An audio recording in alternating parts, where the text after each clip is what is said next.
throw that mail piece in the trash and contact your timeshare resort or Wesley Financial Group for assistance with your timeshare. As the only Inc. 500 timeshare cancellation company, our knowledge, experience, and results has made Wesley a trusted resource for over 40,000 families we've helped get out of their timeshare. Give us a call, and I'll send you our timeshare exit information kit free with the straight facts about your timeshare options for cancellation. Call for your free info kit. 800-329-2121. 800-329-2121. 800-329-2121.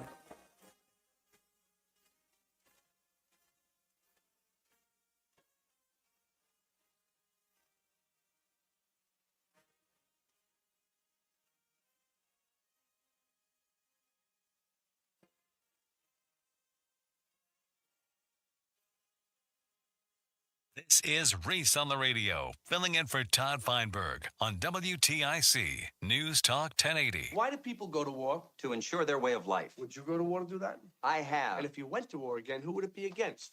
Huh? Your ability to fight a two-ocean war against who? Who? Sweden and Togo?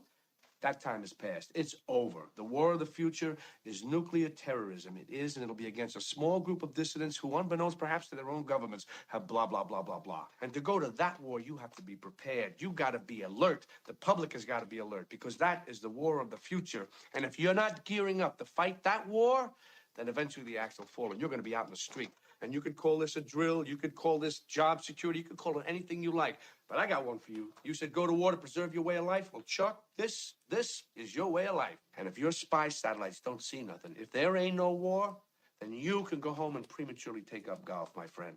Because there ain't no war but ours.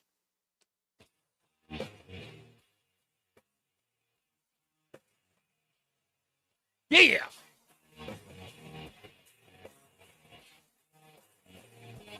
There ain't no war but theirs. And this is our war. It's Reese on the Radio on NewsTalk 1080 WTIC.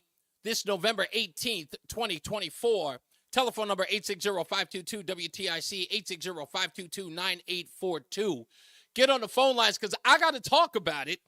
I got to ask the question, what is your response? I don't think anyone's really listening to how people are reacting to this. Now, look, folks, I'm not going to lie. When I heard this story 2 days ago, was it 2 days ago? Yeah, think about 2 days ago. When I first heard that there were beepers going off, boom, I was like, whoa, what's this? And then when I found out whose beepers were going off, I went, oh, that's interesting. And then I see another story that radios are going off. Boom. Oh, whoa, what's this? Then I hear another story about solar panels going off. Boom. Whoa. I'm going, what's going on? And I'm not going to lie. I was a little bit surprised that there's no one, I should say, in the pro-Palestinian anti-Semite protest groups that are running around screaming and hollering. Why are they not out in public? I haven't heard anything. Have you? Let me know. Maybe I missed it. But let me tell you, folks, I want these folks bombed back into the Stone Age. I want them afraid of technology. Cell phone? No, thanks. Pager? Not interested. Computer?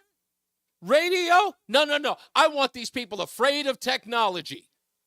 Whoever's responsible. I know people are being silent. They're not saying anything or giving anything up. But whoever's responsible, you're doing the right thing. You know what you're doing. You know what you do. I want them afraid of technology. I want them sending messages to each other on carrier pigeon. Carrier pigeon. I want them to do hand-to-hand notes like they do in the classroom.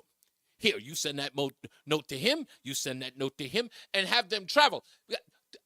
I want you to go after Hezbollah terrorists to the point They've got to revert back to the Pony Express to get their information to their leaders and, of course, their cohorts across the globe.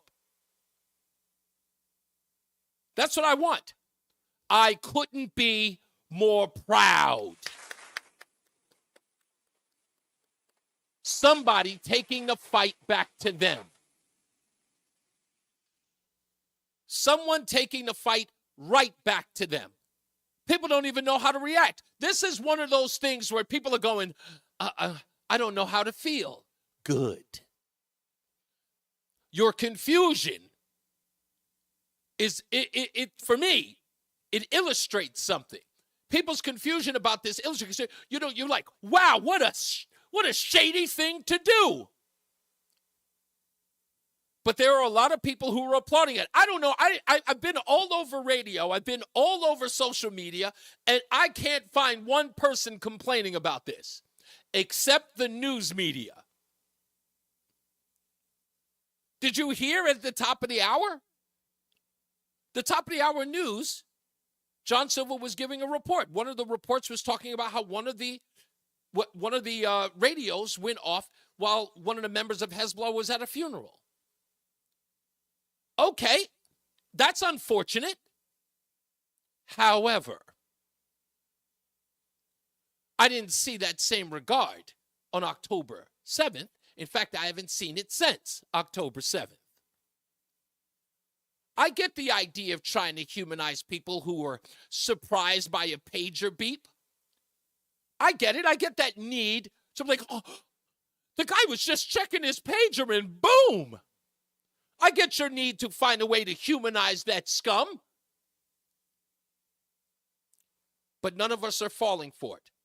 And I'm so happy that they're, look, I'm for me personally, in the way in which these individuals have been treated for the last, 16, 17 years, with the exception of Donald Trump, who decided, oh, is that where Soleimani is? Boom.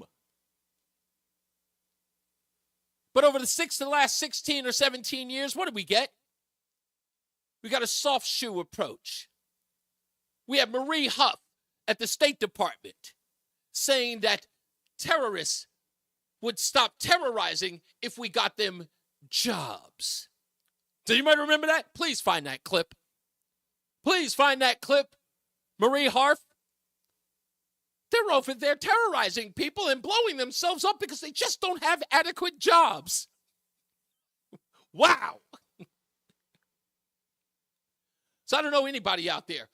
I don't know anyone out there, not a reasonable person, who isn't applauding the efforts of whomever's responsible. I know people are already calling it was the Mossad. Okay.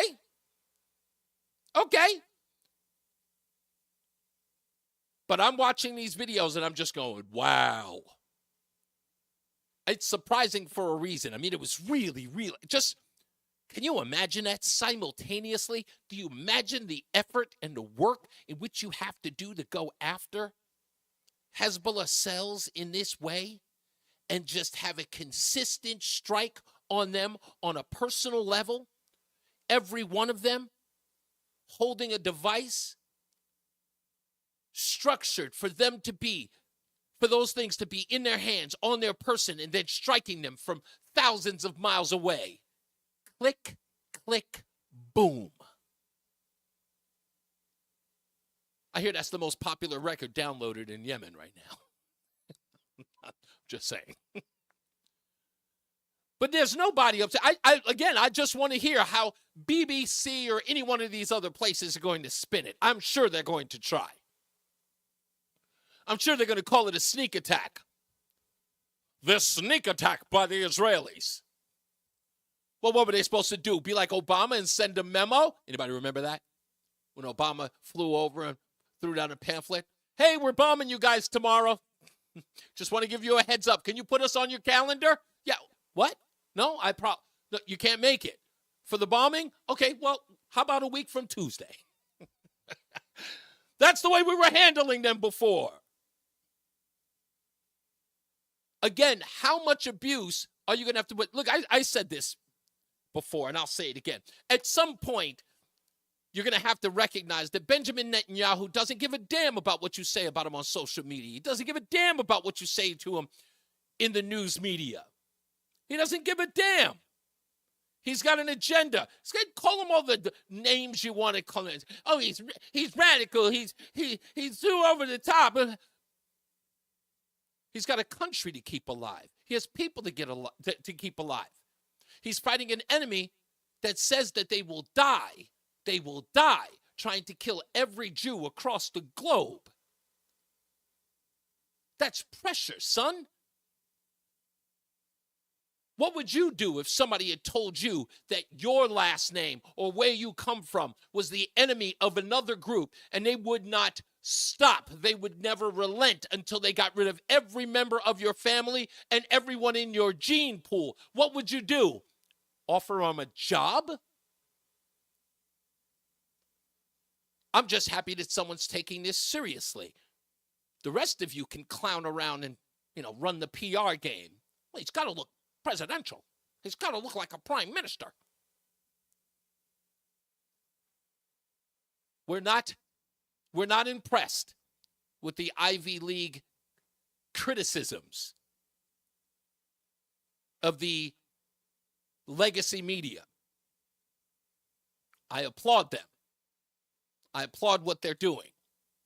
They're going after them one by one by one. And it is effective. Nobody saw it coming. Come on. Nobody saw this coming. Show them some respect. With all the nonsense that we heard for weeks, and now, almost 6 months now? Well, it's over. I'm sorry, we're almost a year now. With everything we heard since October 7th about innocent bystanders, right? About taking the war towards people who don't deserve to be gone after. Now this strike comes along and nobody knows what to say. Not even a good job or an attaboy for the precision in which they went after these people. We got nothing. Which shows exactly how phony these people are. The absolute fraud they are. This should have been celebrated. But I know that they're sitting in those newsrooms finding a way to turn those people who were attacked in this strategic way, finding a way to turn them into victims. 60 Minutes is running through their newsrooms right now, spinning this to turn Hezbollah into a victim. I'm loving every bit of it. It just shows you how disgusting this is. For every facet of our legacy media, to people on social media, the protest class, every one of them. I'm loving every story about this. Jeff Collins says, an absolute next level brilliant plan targeting specific A's. You definitely know better. Yeah, again, can you imagine that? They all get a beep at the same time? Oh, who's trying to contact? Boom! That's it. Loved every bit of it. I know it sounds cruel. I get it. I know it sounds cruel. Just remember who they are. Just remember who they are. You're going to try to humanize them? The killers, the rapists, the pillagers, the people who are responsible for killing their own people. Should they help out Americans or Jews? I hope you twist yourself into all types of pretzels trying to humanize them, news media. I can't wait. My wife says she wants them afraid of light bulbs by the time they were dead. I don't want them to trust rubbing two sticks together. I want them afraid of making fire with two sticks. Are you sure it's safe? Because we understand what we've seen the pictures. We've seen the videos. We understand what these people are capable of. This is minor compared to the carnage they inflicted on innocent women and children. Minor. I wish people would recognize that. Especially, I mean, I not that I expect to get any opposition, but I know who they are. I know who the people are who are sitting idly by, shuffling in their seats, angry, shouting at the clouds. How can he say that? Easy. I didn't even prepare. All of this is directly from the hip. I'm so sick and tired of them taking it, like, to the face. And the constant barrage of the news media and these people who are, they talk about how much they care about the Muslim community and say nothing about China and the Uyghurs. Say nothing about the million of Muslims displaced, Afghanis even displaced out of Pakistan, forced to move out. They don't care about the women who were caned and beaten in the Muslim world. They talk about human rights. They talk about human dignity, but they ignore it where it's convenient.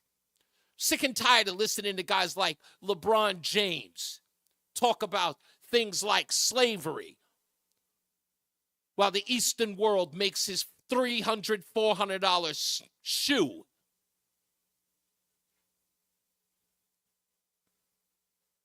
All of these people are disgusting. So I celebrate it, as should you. Don't feel bad. Don't feel bad. There's a lot of Jews here in Connecticut.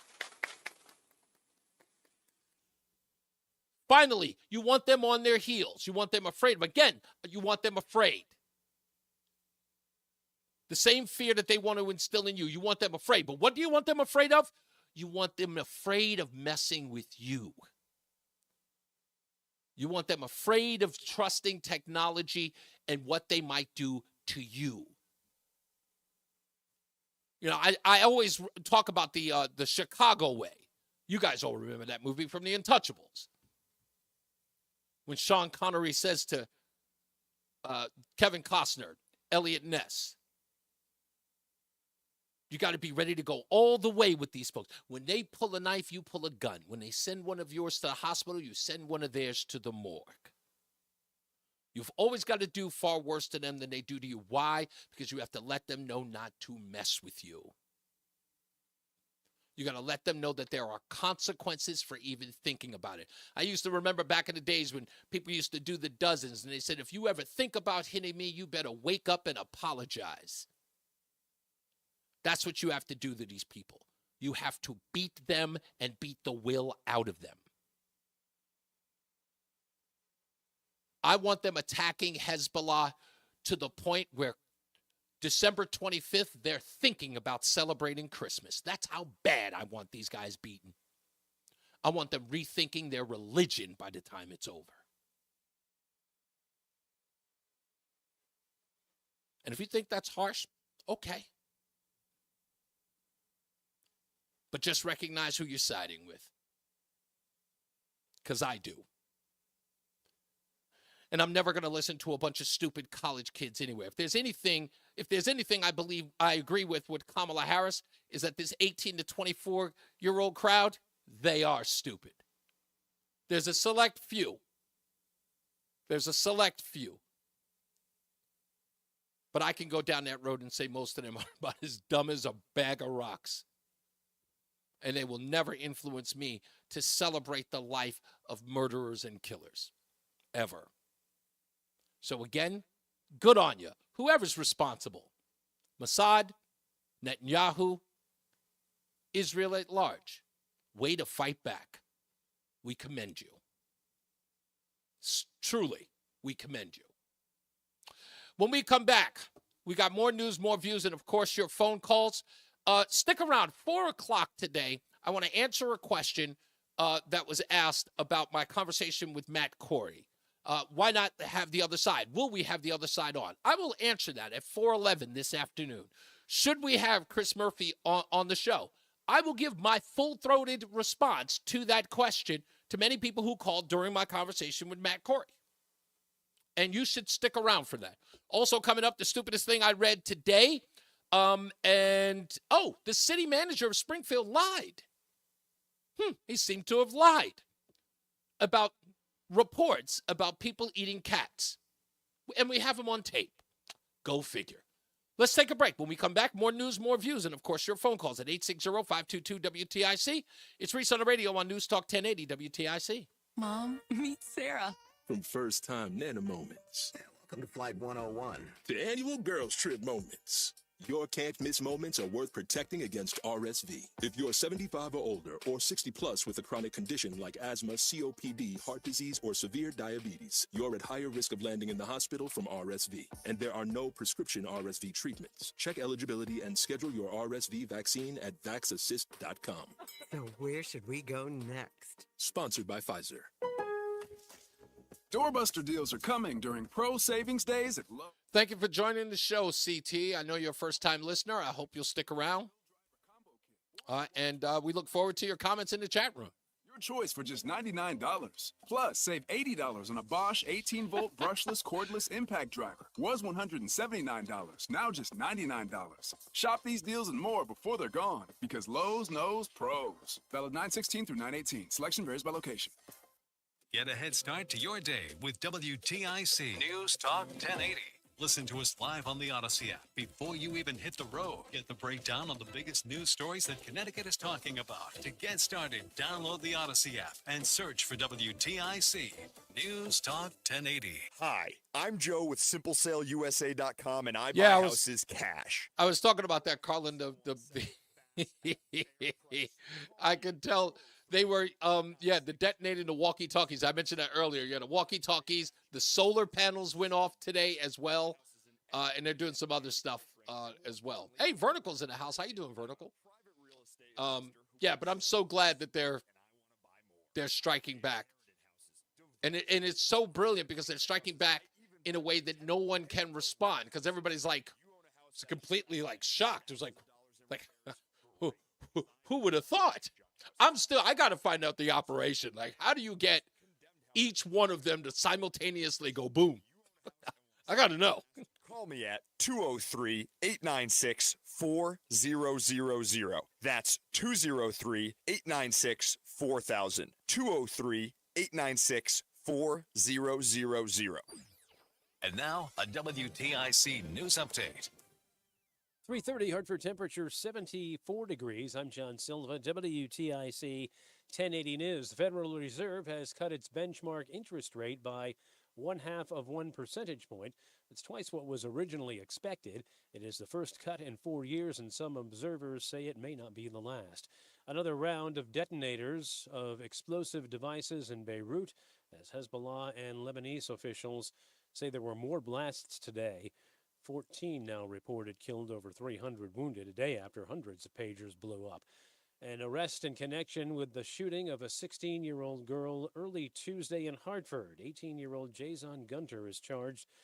That 16-year-old is in critical but stable condition. Gunter faces charges of criminal attempt at murder and other offenses. Extra security at schools in Norwalk today. This after online threats were directed at multiple schools.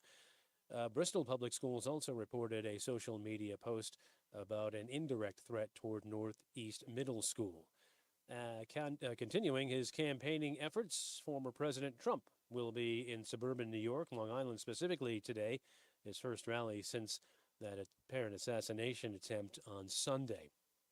And one person was seriously injured in a crash in the town of Lisbon. 67-year-old Terry Powell, state police say he ran his car into a building a little before 7 last night on Burnham Highway. WTIC News Time is coming up on 3:32. Here's Jason Caterina with the forecast. For the rest of the afternoon, it remains cloudy much of the day with a high of 79. Tonight, under mostly cloudy skies, there'll be a shower in spots. The low down to 62. Take your umbrella when you head out the door on Thursday. Mostly cloudy with occasional rain. The high of 77. Friday, breezy, not as warm. Still a touch of rain around, so take the umbrella. The high of 69 on Friday. And then Saturday, mostly cloudy, breezy with a couple of showers. The high 69 again. I'm meteorologist Jason Caterina in the WTIC Weather Center. Wall Street, the Dow up 105 points. NASDAQ's up 106. S&P is up 23. For these stories and more, go to WTIC.com. I'm John Silva, WTIC 1080 News. Hey, it's Dan Andelman from the Phantom Gourmet. And of course, this message is about food, but not in the way you're probably thinking. You see, I recently started Awaken 180 weight loss, and the results? 15 pounds down in my first 2 weeks alone. After years of hosting Phantom Gourmet on TV, it was time for a 180 in my life. And my goal is to lose 50 pounds by the time I turn 50. And that's coming up pretty quick. So just think about it. If I can do it in my line of work, anybody can do it. Because with Awaken 180, I'm losing weight while eating. Listen, I know all the best places for bar pies and roast beef sandwiches, but I didn't always know how to make the right choices when it comes to my health. What I'm now learning is how to pick and choose the right foods while losing weight and keeping it off. For the best tips on local restaurants, watch Phantom Gourmet every weekend. For the best weight loss program, check out my weight loss program at awaken180weightloss.com. Men, when addressing the problem of erectile dysfunction, you want the right treatment for your specific medical situation because every case is different, and finding the right treatment can mean the difference between just an okay experience and an amazing one. This is Dale for Northeast Men's Health, and at our practices, we offer the full range of ED treatment protocols and can even combine therapies to help make those intimate moments special, both for you and your partner. At Northeast Men's Health, we're the leader in treating ED in the area. Our medical providers specialize in men's sexual health and understand that no two cases are alike, which means you'll get the right treatment for you based on sound medical evaluation and appropriate applications of medical therapies. Plus, we offer treatments that are effective in well over 90% of cases, which means if you're like most men, you'll get your sex life back. So call us. Your initial visit is just $99 and includes blood work, a medical consult, and if medically advised, a test dose. And if that test dose doesn't work in the office, your visit is free. Call 800-930-5956. That's 800-930-5956. Or go to northeastmenshealth.com. We have 5 offices in the Northeast to serve you. Do you have shoeboxes full of photos? Today only, radio listeners get VIP access to the new Photo Legacy Box. Get your family's photos professionally scanned for as low as 7 cents, which is 76% less than what other brands charge. As the world's largest digitizer, you know you can trust Legacy Box to digitize your entire collection of 4x6 photos. Everything from the embarrassing haircut you had in the 90s to photos of your great-grandma's wedding. Visit legacybox.com/value to get 200 photos scanned starting at just $19.95. Oh, and don't forget, Legacy Box also digitizes over 15 other types of analog media, so you can get your favorite memories on VHS or Grandpa's film reels from the 40s digitized too. Take advantage of this exclusive offer on the new Photo Legacy Box today and preserve your past for as low as 7 cents. Go to legacybox.com/value. That's legacybox.com/value. 1 minute. Major health problem, you get a second opinion. Your health is important. The same applies to the health of your business, including your IT infrastructure. If your IT breaks, it can break your business. Get a second opinion, a network security assessment to determine the health of your IT infrastructure. Recognized as a what up? Tab Computer Systems, the ASP of MSPs, can help you determine the true health of your company's technology and what you can do to keep it healthy. Row to row, With you over know. 40 years Hey. of IT service Ow. Computer She Systems said, ow. network engineers She will makes me say objectively that. assess your IT and vulnerabilities. Tab's Eric Semmel will review the report with you and your monthly MSP fees to show you what you may. Glad y'all enjoying one another. Your current provider. Yeah, man. Schedule your assessment today She's at tabinc.com or call She's a bull in a china shop, but I love her. Tab. Business. Here we go. 100% employee-owned company. What's up, everybody? You know who it is. You know who it is. You know who it is. It's Reese on the Radio. Frederick Douglass of the 21st century. It's WTIC News Talk 1080. All right. Slicker than 1,000 bottles of baby oil. It's Reese on the Radio on NewsTalk 1080 WTIC. I thought you'd like that, Roland. We've got plenty of news and plenty of views to get into, and of course your phone calls as well. I really was. I was so stunned by all of that as it was coming out of Israel, and I think with so many different stories going back and forth, I almost felt like there was a constant bombardment of criticism on Israel when it pertained to the war. And I didn't think anyone who was opining about it was helpful. It just drove me crazy. And I'm glad that, this happened, because to watch people literally like tiptoe through the subject matter and finding a way to make it negative towards Israel, it's impressive to watch people make that little, have that little dance with themselves.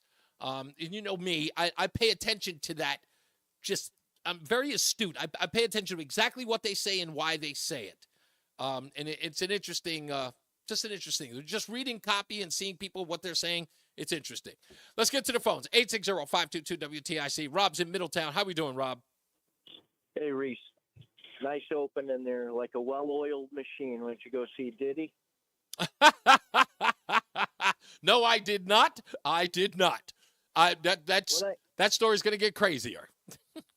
That it is. That was fantastic. I was delighted to hear it as well today. They're really taking it to him now. I think Iran's going to be next. I think their chances of getting it are in the next couple of weeks. And that's where it gets a little dangerous, because, all of those things, and it's the reason, I don't know if you guys ever listen to the opening monologue of the show. If there's some of you who get in late, it's important to. I was thinking of playing at the beginning of every hour, but I don't want it to be redundant. But that little piece that I played, Rob, is from a little film back in the days called Wag the Dog. Are you familiar with that movie? Yeah, I saw that. Okay. And that is Robert De Niro talking to William H. Macy, because the movie is about a made-up war that they create in order to save the president who does something inappropriate with a young girl. And yes. But what De Niro says in that monologue is that war is a way of life for many people, not just those who are in it, but for the industrial complex. What we do in America is the military-industrial complex. What's happening in Israel is not a facet of that. Because if it were, there would be more people in America fighting for more of that war. You understand what I'm saying? Like the fact that we're funding the war in Ukraine, I mean, we're doing it excessively, right? We're bending over backwards to make sure that Zelensky has everything he needs. Yet, the argument in Israel, when it comes to them fighting terrorists, known terrorists, everyone's like, well, maybe we should hold funding. Maybe we should hold weapons. You notice the military-industrial complex isn't full-throated in this war. And that's why you see Nikki and Lindsay always in on that war. Exactly. It's like, and again, I find it interesting, and I look at this from a very sort of a broad, in a very in a microcosm, right? So I don't take the broad. I take this incidentally, because here we are. We're in two proxy wars, like it or not. We are. We're in two proxy wars, and some might say three, but I've noticed the enthusiasm for one and the hesitance of another. And Israel is our biggest ally in that region, yet people are hedging on supporting that ally. And while everyone is over here talking about NATO, while the president of the United States, Joe Biden, is iffy on whether or not he could support. In fact, even criticizes Benjamin Netanyahu, at any given moment. So when people talk about the military-industrial complex, I notice they never bring it up when it comes to Israel.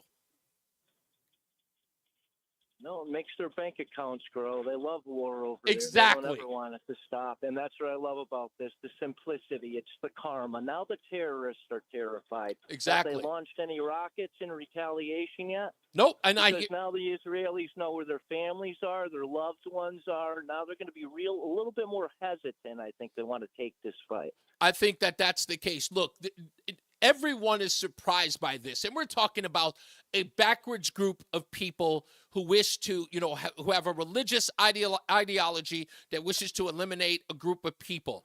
The fact that these guys could be attacked on their person with this kind of precision shows exactly how behind the times they are.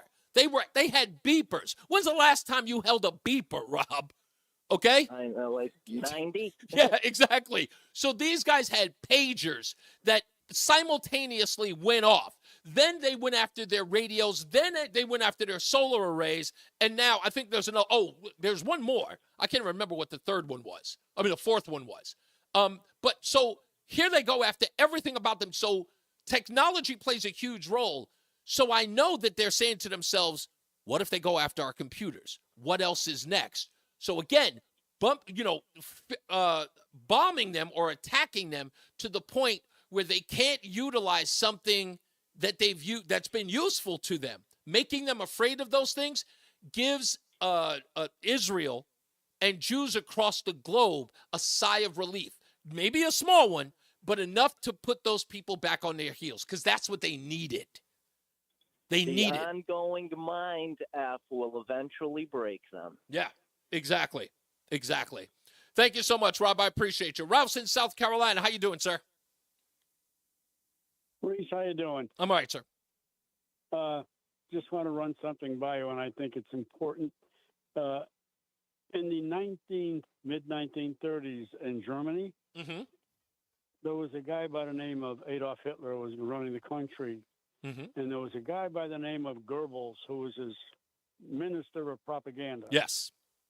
And Goebbels' job was to spread propaganda and lies around Germany to the German people. If not the world. Right, the world. And it's very similar to what Kamala Harris is doing along with Hakeem Jeffries.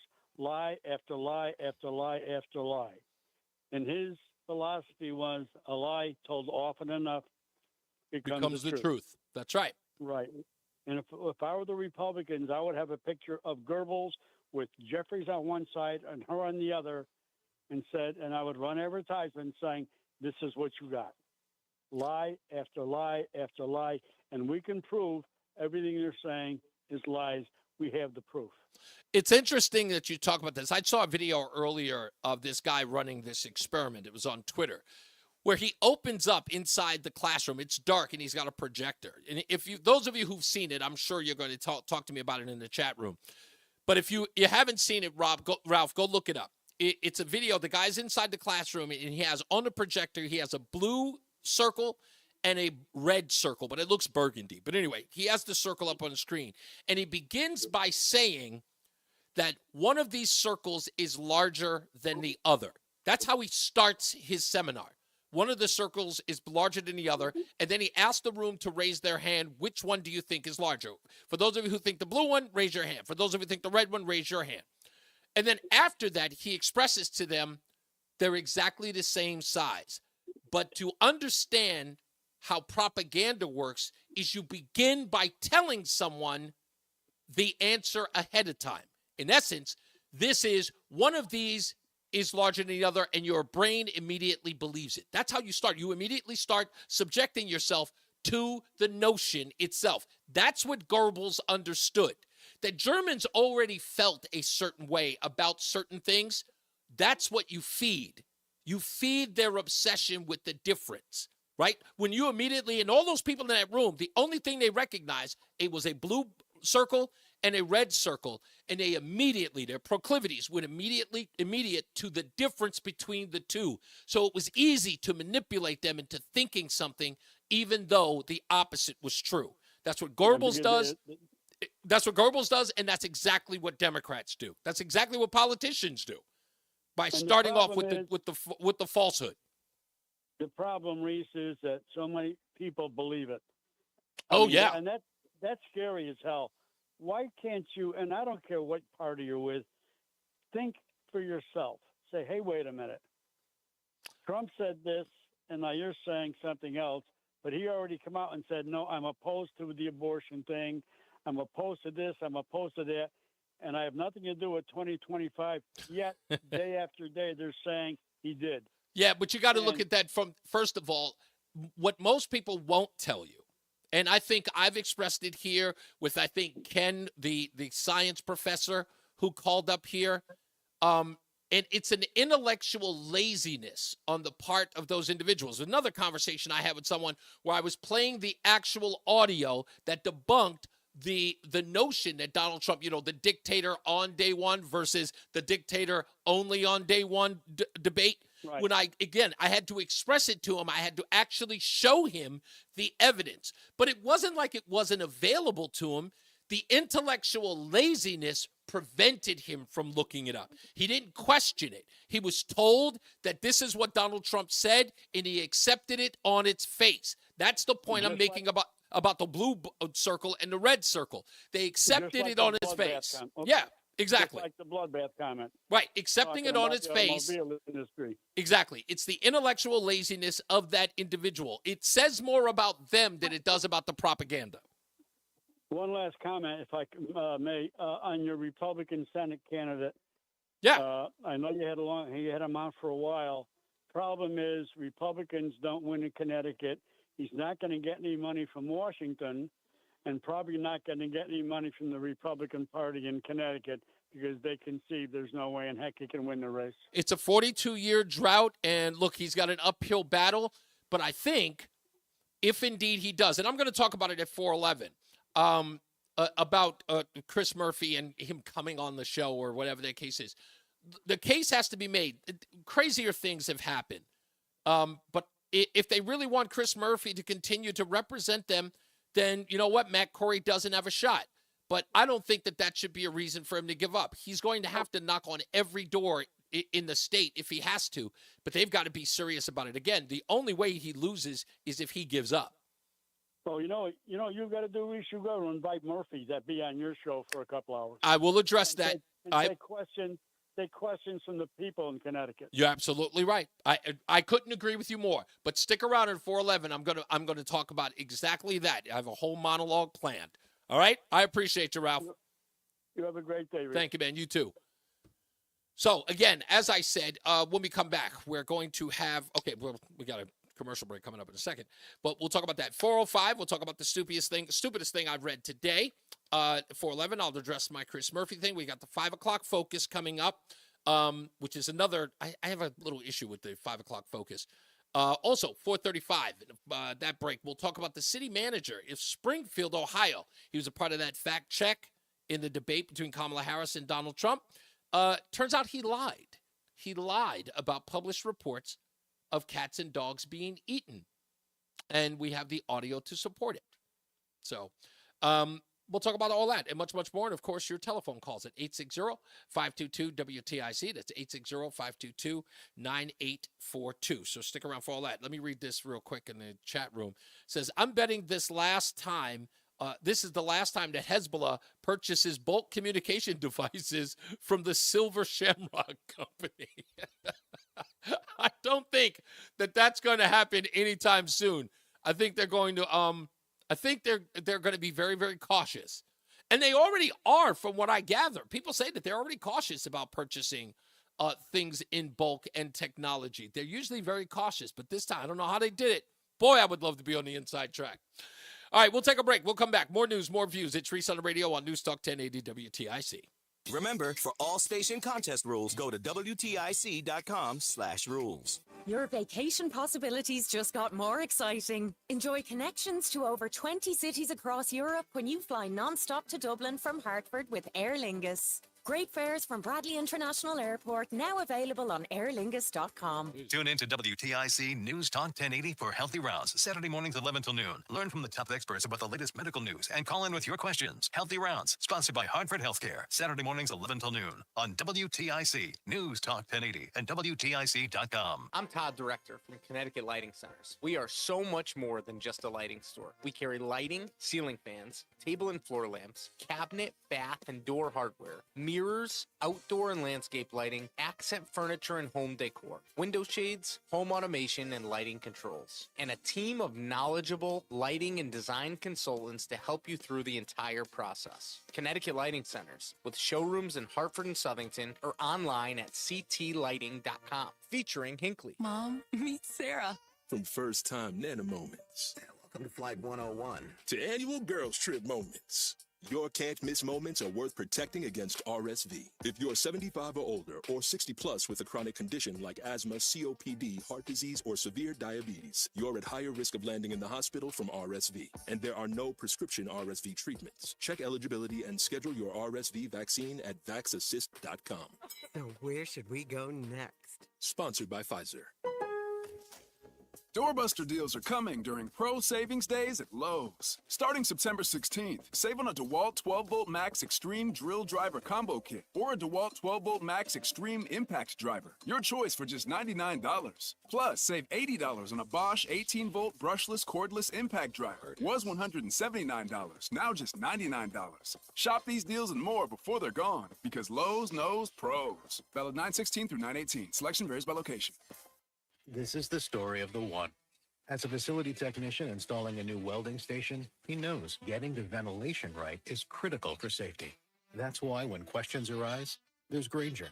Grainger offers detailed technical product information online at his fingertips, so it's easy to find what he needs. Because when it comes to safety, having answers means he and his people can breathe a little easier. Call, click Grainger.com, or just stop by. Grainger, for the ones who get it done. I'm John Oran, Puck's sports correspondent, and I have a new podcast called The Varsity, where I will take you inside the executive suites and owners' boxes that run the entire sports business. Twice a week, I will bring on the smartest people I know. Roland, play the video that I sent you last night. A window into the inside conversations that are Play it on air? Yeah, it's no language. Podcast, available now on the free Odyssey app or wherever you get your podcasts. Prescriptions require an online consultation with a healthcare provider who will determine if appropriate. Restrictions apply. See website for details and important safety information. Subscription required. Price varies based on product and subscription plan. Hey guys, did you know there's a generic form of Viagra that works just the same but is 95? And you can get it online at hims.com/joy. Through Hims, you'll get a free medical consultation to determine the ED medication that's best for you. Discreet shipping if prescribed, a 100% online process, and a range of treatment options, including trusted generic alternatives to the name brands, at up to 95% off. ED is personal, and at Hims, so is treating it. Just go to hims.com/joy and get connected to a licensed medical provider online for free. With zero copay, no expensive appointments, and no awkward face-to-face conversations. To start your free online visit, you need to go to this exclusive address, hims.com/joy. That's hims.com/joy for your free online visit. hims.com/joy. You're listening to Reese on the Radio, filling in today for Todd Feinberg on WTIC News Talk 1080. Stay locked in. Reese on the Radio is on WTIC News Talk 1080. We're back. It's Reese on the Radio News Talk 1080 WTIC. Slicker than a thousand bottles of baby oil. Yeah. Baby oil, baby oil, baby oil, baby oil.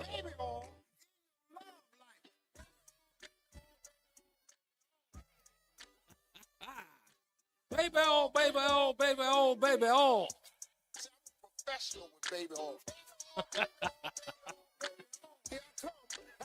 You know he was at them parties. Yeah, that's Steve Harvey. Somebody made a song. I didn't even realize that they did about baby oil. Apparently Steve Harvey's a fan. I didn't know of the baby oil. We got plenty of stuff to get into today. And folks, please go to the Reese on the Radio website. The Reese on the Radio website, just scroll down. I know there were some people who were just like, I don't know if I can spend that. But we worked the t-shirt thing out. Go on, purchase a t-shirt. We want to see you in a Reese on the Radio t-shirt. We've got a couple to choose from. In fact, we're working on a website. We've got a whole bunch of other ones. Scallywag t-shirts are in there, so I'm expecting somebody to pick up, especially my Scallywags, to go and purchase a t-shirt. And we're going to have giveaways, of course, on the t-shirt. So don't you all hold out, okay? We're sitting waiting for you to grab a t-shirt, okay? Especially a Scallywag t-shirt. That's my favorite one. When that first one gets here, I'm going to rock that one beautifully right here on the show. So check it out as soon as you possibly can. Go to ReeseOnTheRadio.com. That's ReeseOnTheRadio.com for that as well. I don't want to do the whole P. Diddy thing, but I don't know. Did we find out whether or not he got bail? I don't know. He got denied, but he's up again today. Okay, yeah, he was up again today. That much I knew. Okay. All right. But before we get into this, what did I say earlier about the news media when it comes to Hezbollah? Listen to Mary Bruce of ABC News talking to John Kirby at the press briefing. Have confirmed to us it's been widely reported that Israel is responsible for this, but notably you still won't say that. Why is that? Is it because that's not your assessment or because you don't support what they're doing here? It's because I don't have anything more to add on this issue. As I said, there was no U.S. involvement, and I'm not going to go beyond that today. Then let me ask this. These kinds of tactics, blowing up pagers and walkie-talkies, is this type of warfare acceptable to the United States? Again, Mary, I appreciate the question. I'm simply not going to be able to address these incidents over the last couple of days in any level of detail one way or another. Okay, let me try one other thing. Please. I'm telling you, they're trying to find a way to condemn it. I'm telling you, they're on the side of the terrorists.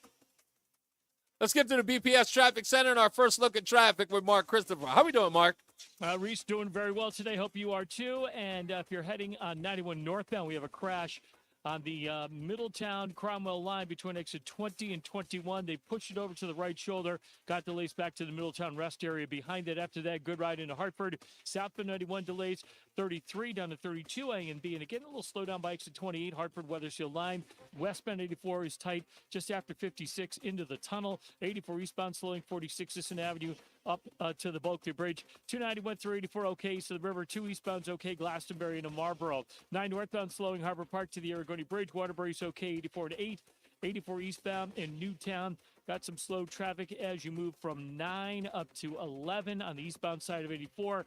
If you are traveling southbound on the Parkway, we have some slow traffic now as you move approaching the West Rock Tunnel down to exit 59. Could have an accident down by 59.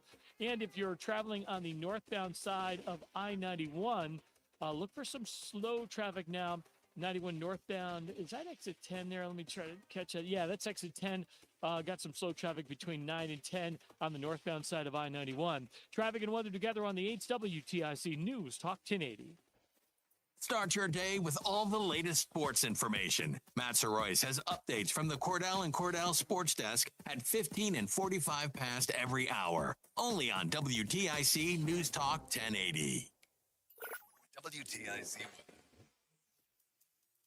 For the rest of today, it remains cloudy much of the time, the high of 79. Under the mostly cloudy skies tonight, there'll be a shower in spots, the low down to 62.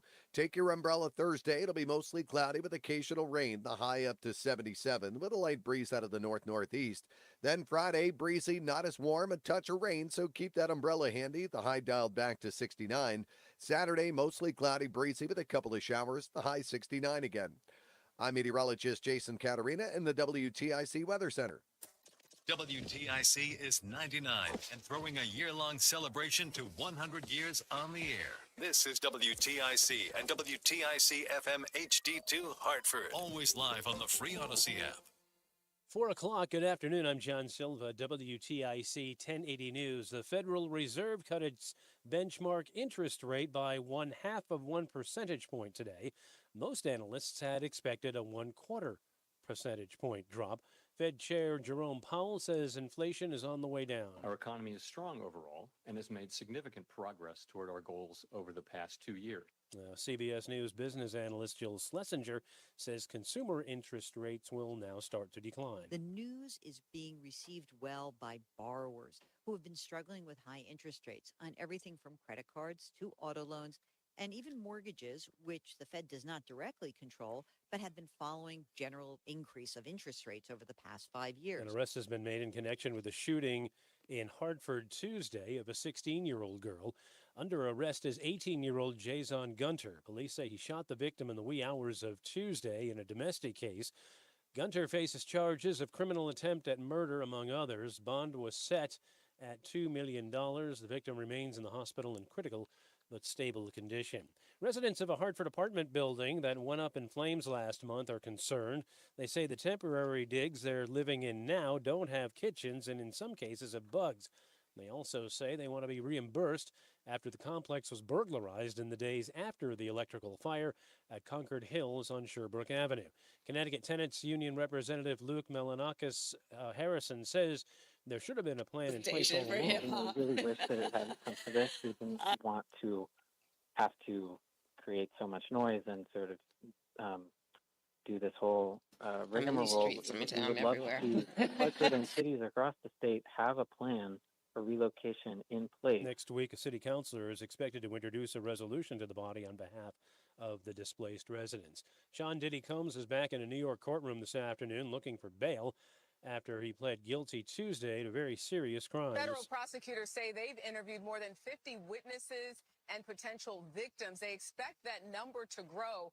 If Combs is convicted on these crimes, he faces 15 years to life in prison. CBS's Jerika Duncan. Second wave of explosions has killed 14 and wounded 450 in Lebanon, a Hezbollah stronghold. Correspondent Cami McCormick. The latest explosions happened in southern and eastern Lebanon. Reports claim walkie-talkies blew up, and one case at a funeral for one of the 12 victims of yesterday's attack. UN Secretary General Antonio Guterres. There is a serious risk of a dramatic escalation in Lebanon, and everything must be done to avoid that escalation. There's been no comment from Israel on this week's attacks, but it had warned it would broaden its war effort to focus on Hezbollah, an ally of Hamas in Gaza. Senator Richard Blumenthal urging his colleagues to support the Right to IVF Act, with Republican senators like Susan Collins of Maine voting with Democrats and others either not voting or not present. The legislation failed during a key vote for a second time. Every American knows a couple that has tried year after year. And finally, if they are really lucky and can afford it, discovers the miracle of IVF. Former President Trump has expressed his support for IVF, calling the Alabama Supreme Court ruling very negative. Closing bell report sponsored by Bouvier Insurance. Dow down 103 points, NASDAQ down 54, S&P down 16 points. For these stories and more, go to WTIC.com. I'm John Silva, WTIC 1080 News. WTIC AM, an equal opportunity employer, is dedicated to providing broad outreach regarding job vacancies at our station. We seek the help of local community organizations in referring qualified applicants to our station. Community organizations that wish to receive our vacancy information should call Stephanie Gragan at 804-474-0010. In addition, all listeners are encouraged to visit Odyssey.com for an online listing of job openings at all Odyssey radio stations. This is the story. 30 seconds. As a warehouse manager, Okay. her job is to transform chaos into clarity and to see patterns where others see problems. Luckily, she's got a partner who shares her perspective. Grainger offers over 1 million industrial-grade products, backed by real person support and in-depth online resources, so she can tackle every task with precision and turn potential All right, right after the drop. Call, Okay. click Grainger.com, or just stop by. Grainger, for the ones who get it done. You're listening to Reese on the Radio, filling in today for Todd Feinberg on WTIC News Talk 1080. And you know, it's time for that stupidest thing that I've read today. If you've been paying attention to the news media since the announcement of J.D. Vance as Donald Trump's running mate, you might remember that every story that you could find anywhere was saying that the Trump administration was upset, if not had regret, choosing J.D. Vance from the sea of Republicans that he could have chosen. That J.D. Vance was a blight, that he was disappointed, they said, of Donald Trump. And that was everywhere. Remember, I mean, it was ad nauseum. Every report, from the Times, the Wall Street Journal even, was saying that J.D. Vance wasn't a good choice. After the fact, he felt as though he made a mistake. Well, look at today. I mean, it's as if none of the other stuff happened. Article today out of Mediaite. Maggie Haberman says, and by the way, you can go to ReeseOnTheRadio.com to click on it because there's a video. Maggie Haberman of the New York Times says that the Trump campaign is perfectly happy with attack dog J.D. Vance. And what do they mean with that? I mean, it's simple. J.D. Vance has been everywhere, fearlessly going into hostile media organizations and debating with their anchors. Dana Bash, Kristen Welker, who the other ones? Anyone, crying out loud. I can't remember. Jake Tapper. Doesn't matter. He goes into the gauntlet to debate everyone, and he comes out shining brighter than ever.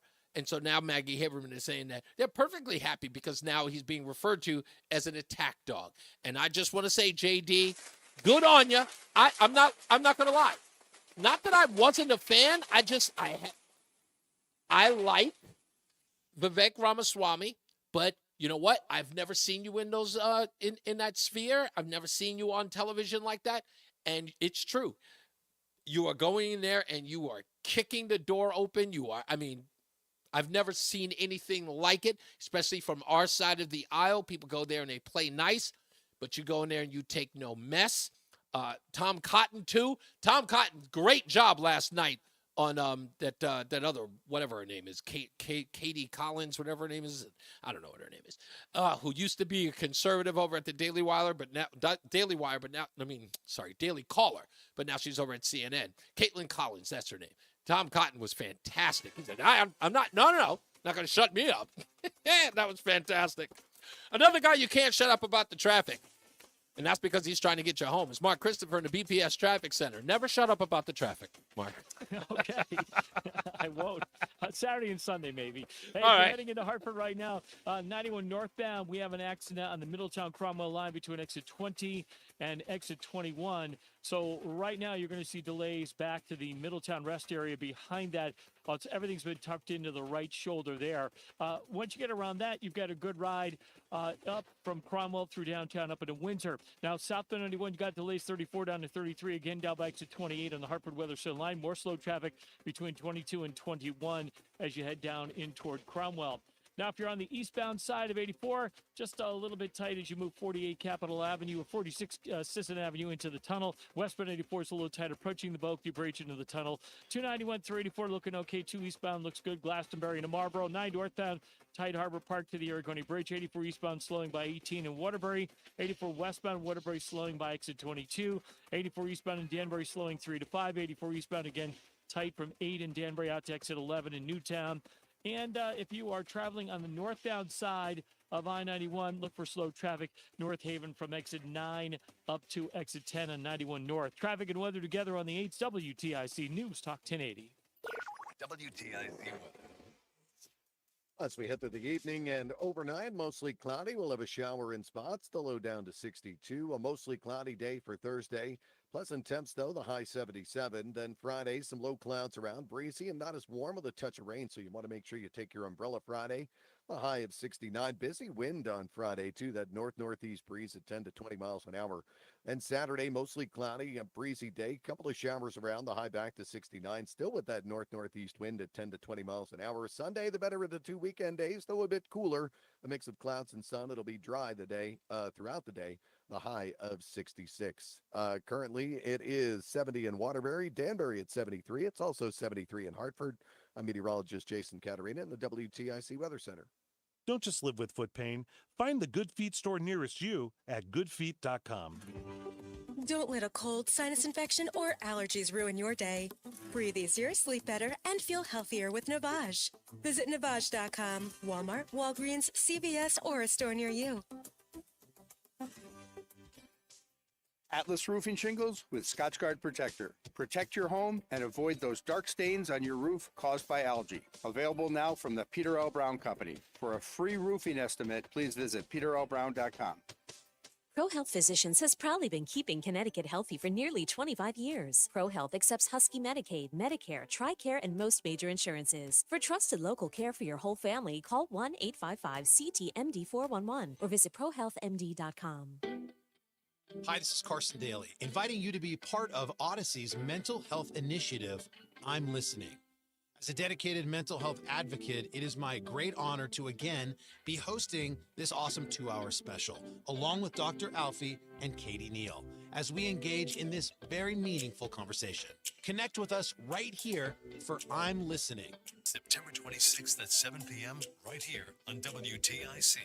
News Talk 1080. Hi, this is Joel Johnson. I want to invite you to come to a special event with myself and Kara Sunland. It's called Beyond Better Money. We're going to talk about the retirement concerns that you have, living too long, healthcare costs. Join us September 18th at 6 p.m. at the Sheraton Hotel in Rocky Hill. Go to beyondbettermoney.com to register. That's beyondbettermoney.com to come to meet with me and Kara Sunland. Johnson Brunetti is a marketing name for the businesses of JB Capital and JN Financial. Investment advisory services offered through JB Capital, LLC. Insurance products offered through JN Financial, LLC. Paid for by government. Did you hear? 1 minute.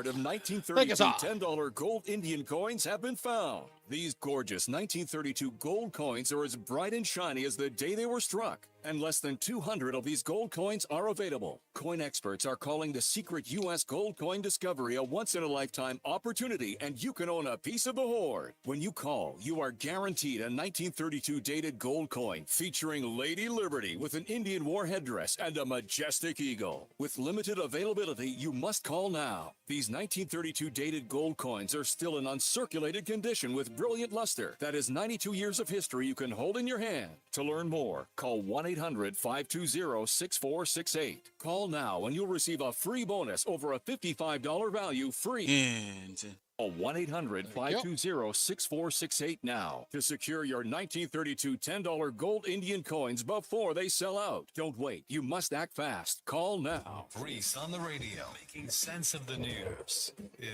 Even when it makes no sense at all. Now on WTIC News Talk 1080. What's going on, everybody? It's Reese on the radio on News Talk 1080 WTIC. I know the phones are there, but give me a second. And when I say I'm going to do something, I have to do it. So if I tease it, I got to do it. And I'll take the phone calls in a minute. It won't be a long monologue.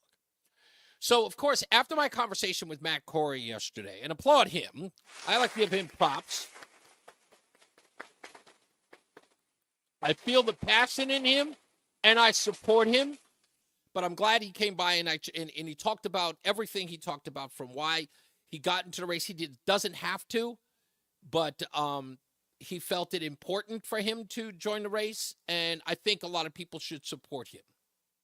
But as a talk show host, it is only right that I have a conversation with the opposing side, right? Should be fair. Should at least get someone on the air that, he is the incumbent. He should come on the air and he should express his ideas, for the state, right? He's been serving the state for quite a while, and he'd like to make a pitch to the audiences why he should stay. And that's fine. Absolutely. He should. But why here? Why here? I know some people were saying, it was like, well, are we going to have Chris Murphy on? Why? You tell me why. Get on the phones and tell me why. What's he going to come on here and tell you why it's important that your Eversource bill is through the roof? Try to explain to you why you should sign on to a bunch of nonsense government programs about clean energy that aren't, putting you into the poorhouse? Is he going to explain to you how he should stay in office even though people are leaving the state in droves? Is he going to answer the tough questions that I would ask him about the policies that are hurting average people, even the people who would vote for him again and again and again? No. Why would he come here? Why? He has no interest in coming here. He has an absolute fear of coming here. You know that. What would he come here for? Do you really think he wants to face someone asking him a tough question? Of course not. What, because he goes on Fox News with Shannon Bream, you think he goes over there and he actually goes into the line? No, he's never going to come here. It's not like the offer isn't open. Hell yeah. Chris Murphy, if you want to come on to Reese on the radio, get your butt on over here. We'd love to, to chop it up, as they say in the hood. But we know you ain't coming. We know you'll never pick up the phone and ever have a conversation with a real conservative. We know you'll never answer the questions of the conservative or even the disillusioned Democrats of this state. Your little silly, contrived walk across the state talking to people that'll have a comfortable conversation with you, who won't take you out of your comfort zone. Yeah, showing the rest of us, see, I care. You see, I care about the things while you hang out in Washington and never, ever deal with the issues that are here. Where you been? Where you been? The only thing you care about, I mean, let's be honest. Let's be honest. The only thing he cares about is a camera. Is a camera. It's the reason why I call Chris Murphy a media tramp. He loves the camera. He's got high hopes. He's got higher plateaus to reach. He's beyond taking care of the little people. He got into public service to serve himself. He knows it. Because if it weren't true, he'd be running, clamoring. He'd be beating his staffers off him to come on to a show like mine or any others. But he's not.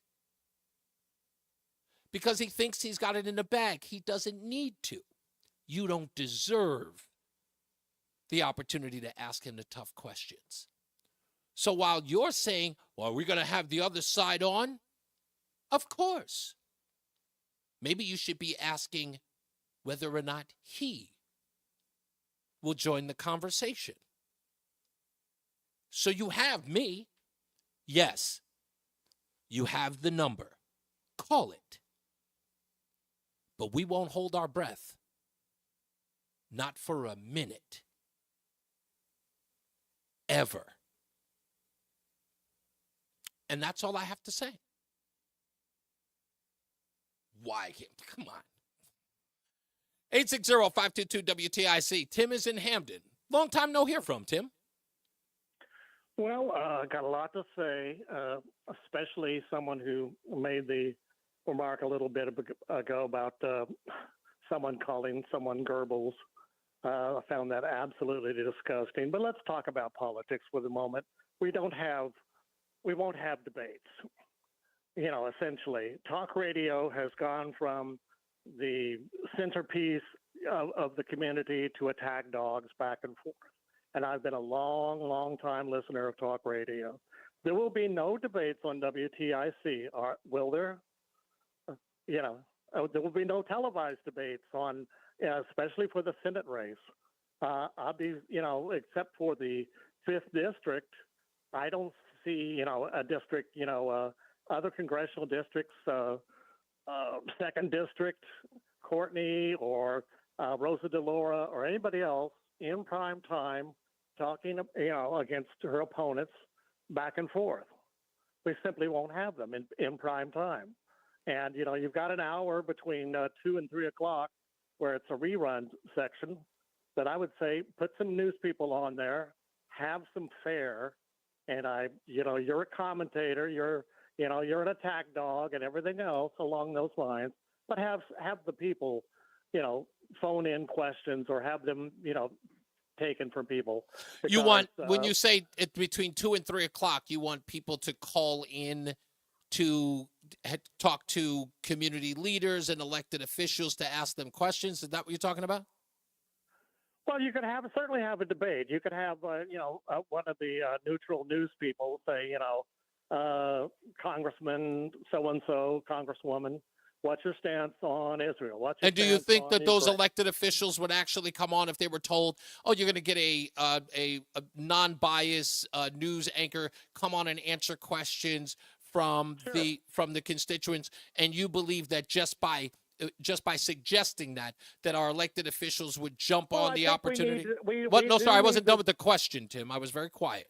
Are you suggesting that if the opportunity was had for Chris Murphy and Matt Corey to come in for an hour and just have people call in and ask questions, you think that Chris Murphy would jump at the chance to do that if it was with an independent journalist that did not take a side? If you think Chris Murphy would jump on that? It does. It happens during the morning. That's not what I asked you, sir. I asked you if Chris Murphy. So yes, I do.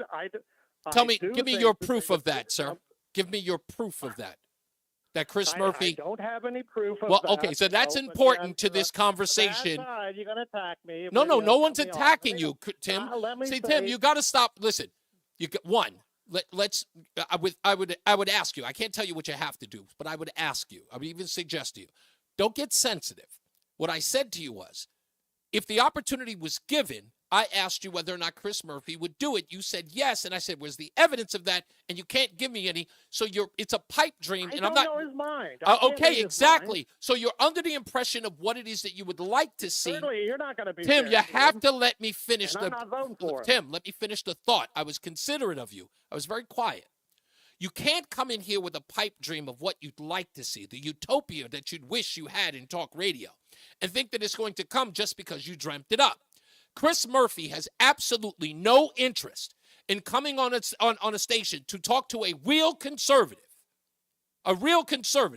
about things that are concerning to the people of the state at all. Why? Because you're right. That seat hasn't been held by a Republican in 42 years, and he will skate by. And he will just get the nomination, and he will definitely win by a landslide even, because Connecticut, they can afford their politics. They can afford to hire Chris Murphy for another 6 years while he is planning on much higher political feats in his career, and while he leaves everybody else in the state in the lurch, while real people who want to do something good for the state get left over anyway. So my point to you is, Chris Murphy has more to lose by talking to a conservative talk show host. You want to know why? Because he can't answer for the things that he supports. He can't. So please don't give me this idea that if he had a fair and impartial journalist on the show, he would jump at the chance. We know he won't. He won't come. Millions of dollars of advertising, and the Republicans put up, He doesn't have to debate anybody with ad dollars. I know, absolutely. What about Johanna Hayes? What about Courtney? These are, vast areas of your audience and stuff. The Johanna Hayes. Do you think Joanna Hayes would be on this program? Not if she's going to be attacked and everything like that. What do you mean be attacked? She'd be asked tough questions, and I bet you that strong black woman would turn into a wiltering weed. She would. You want to know why she would? Let me explain to you why. Let me explain to you why. You don't have to be angry. You listen to me. You could be upset at what I said, but the facts are that strong black woman nonsense, that works really, really good in polite company. But when she has to go into the gauntlet, when she has to go into the labyrinth, and she has to face tough questions about what she believes and what her policies are, she runs for the hills. But guess what? In order to be a politician of any state, of any town, any city, any municipality, you have to face the tough questions. You have to be able to. And guess what? You also have to face the attacks. Wait. And I'm going to say this. Let me say this. When you are whining about the attacks, you're losing. Why are you whining? You're whining because somebody asked something tough, or because somebody said something objective, or maybe something objective, or even something subjective. You think that that's an attack? If you did the exact same, you would not also allow, the Republicans, to have an hour and have people call in, maybe people with a different perspective. Instead, you give. They do it every day, Tim. They do it every day. You see listen to me. If you're going to tell me that Republicans don't go into Democrat strongholds and answer questions from Democrats. No, I was talking about, talk radio? I was going to certainly talk radio. It's just nothing but attacks and all that. There's no such thing as liberal talk radio. Can I talk about the Middle East? Why are you wrong? Before I have to get off the radio. What do you want to talk about the Middle East? Are you saddened by Hezbollah's pagers going off? Perhaps stop calling them. No, I'm kidding. I'm teasing. Yes. Yeah, what did you want to say about the Middle East? Make it quick. You got a minute. Make it quick. The Israeli government, not the people of Israel, not the Jews or anything else, is creating more terrorists than they could possibly kill at a time. I love that. I love that. You start having that. You know what? Hold on. We're going to just do this. Stop for a second, Tim. Stop for a second, because I want to address what you just said before we go to a break.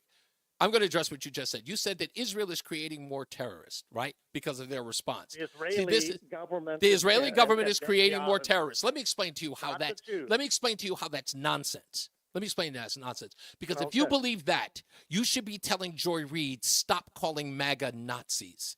Because all they're doing is creating more Nazis, right? By attacking. So No, if you believe it, it should be, listen to me, if you believe it, it should be across the board everywhere, right? So Israel is creating more terrorists by attacking them. Yeah, no, you don't have any more time to talk. You just made a statement that makes no sense. Somebody who called Kamala Harris Goebbels. He obviously is a moron. No, actually, he didn't call Kamala Harris Goebbels. He called the Democrat Party Goebbels. And it's true, like it or not. Let me just say this. Again, we're going to go into BPS Traffic Center with Mark Christopher. But listen, if it's so bad, if attacking Hezbollah only creates more terrorists, then attacking MAGA only creates more MAGA. And that's the case. Let's stop attacking MAGA so there'll not be more of them. It should be across the board. Let's get to Mark Christopher in the BPS Traffic Center. Hey, Mark. Thank you very much. Well, if you're heading on the northbound side of I-91, things are slow now as you move Middletown into Cromwell. We have an accident between exit 20 and 21 on the Middletown-Cromwell line. It's taking out the right lane and the right shoulder, so we got delays approaching exit 20 behind that. Once you get around that issue, good ride Hartford up into Windsor. Southbound 91 slows 33 to 32. A and B again slowing down by exit 28 on the Hartford Weathershed line. More slow traffic 23 down to 21 in Cromwell. 9 northbound, you've got delays from 32 up to 34. In Berlin, if you are traveling 9 southbound, you got slow traffic 25 down to 23 in Berlin. Now, if you are heading toward Waterbury, that looks good, 84 and 8. 9 northbound, a little slow, Harbor Park to the Aragoni Bridge in Middletown. 84 westbound, moving well into Danbury. 84 eastbound, a little tight in Danbury by 3. More slow traffic from exit 10 to 11 in Newtown. Northbound 91, some slow traffic as you move between 9 and 10 in North Haven. Traffic and weather together on the 8's WTIC News Talk 1080. WTIC. Well, the rest of today, it remains cloudy much of the time. It'll be warm, though, with the high of 79. Then tonight, under mostly cloudy skies, there'll be a shower in places. The low down to 62. Take your umbrella Thursday. Mostly cloudy. We'll have occasional rain around. It'll be warm, though. The high up to 77. Then for Thursday night, overcast and mild with a little rain. The low down to 63. Keep the umbrella handy for Friday. It'll be breezy and not as warm. A touch of rain around. The high of 69, but a busy north-northeast wind at 10 to 20 miles an hour throughout the day. Saturday, mostly cloudy, breezy, a couple of showers. The high back to 69, but still that busy north-northeast wind at 10 to 20 miles an hour. Sunday, a mix of clouds and sun, a touch cooler, too, with the high of 66. Mostly sunny Monday to kick off the new week, the high up to 67. And Tuesday, a mix of clouds and sunshine, a touch milder, the high up to 68. I'm meteorologist Jason Caterina in the WTIC Weather Center. There's a lot happening in Washington and in your local neighborhood. Follow WTIC News Talk 1080 on the Odyssey app to keep up with the latest. And now, a WTIC News Update. 4:30, good afternoon. I'm John Silva. The Federal Reserve has slashed interest rates by 0.5 percentage point. This comes after years of high rates in an attempt to rein in inflation. It is the first rate cut in over 4 years. More explosions of electronic devices in Lebanon. A second round of explosions killed 14 in Beirut. This a day after blasts killed 12 and thousands more were injured. Tenants of a Hartford apartment building that went up in flames last month rallied at City Hall today. Residents of Concord Hills say they're living in unsafe temporary motels. There's a tenants' fair today. City councilors expected to issue a resolution on their behalf next week. More school threats to report today. Bristol and Norwalk police departments among those that are investigating. Hartford police have charged an 18-year-old with criminal attempt at murder in the shooting of a teenage girl early Tuesday morning. Jason Gunter faces charges. That 16-year-old remains hospitalized in critical but stable condition. Justice Department is suing the owner and manager of the cargo ship that caused the Baltimore bridge collapse last spring. Lawsuit filed today in Maryland seeks to recover more than $100 million that the government spent to clear the underwater debris and reopen the port.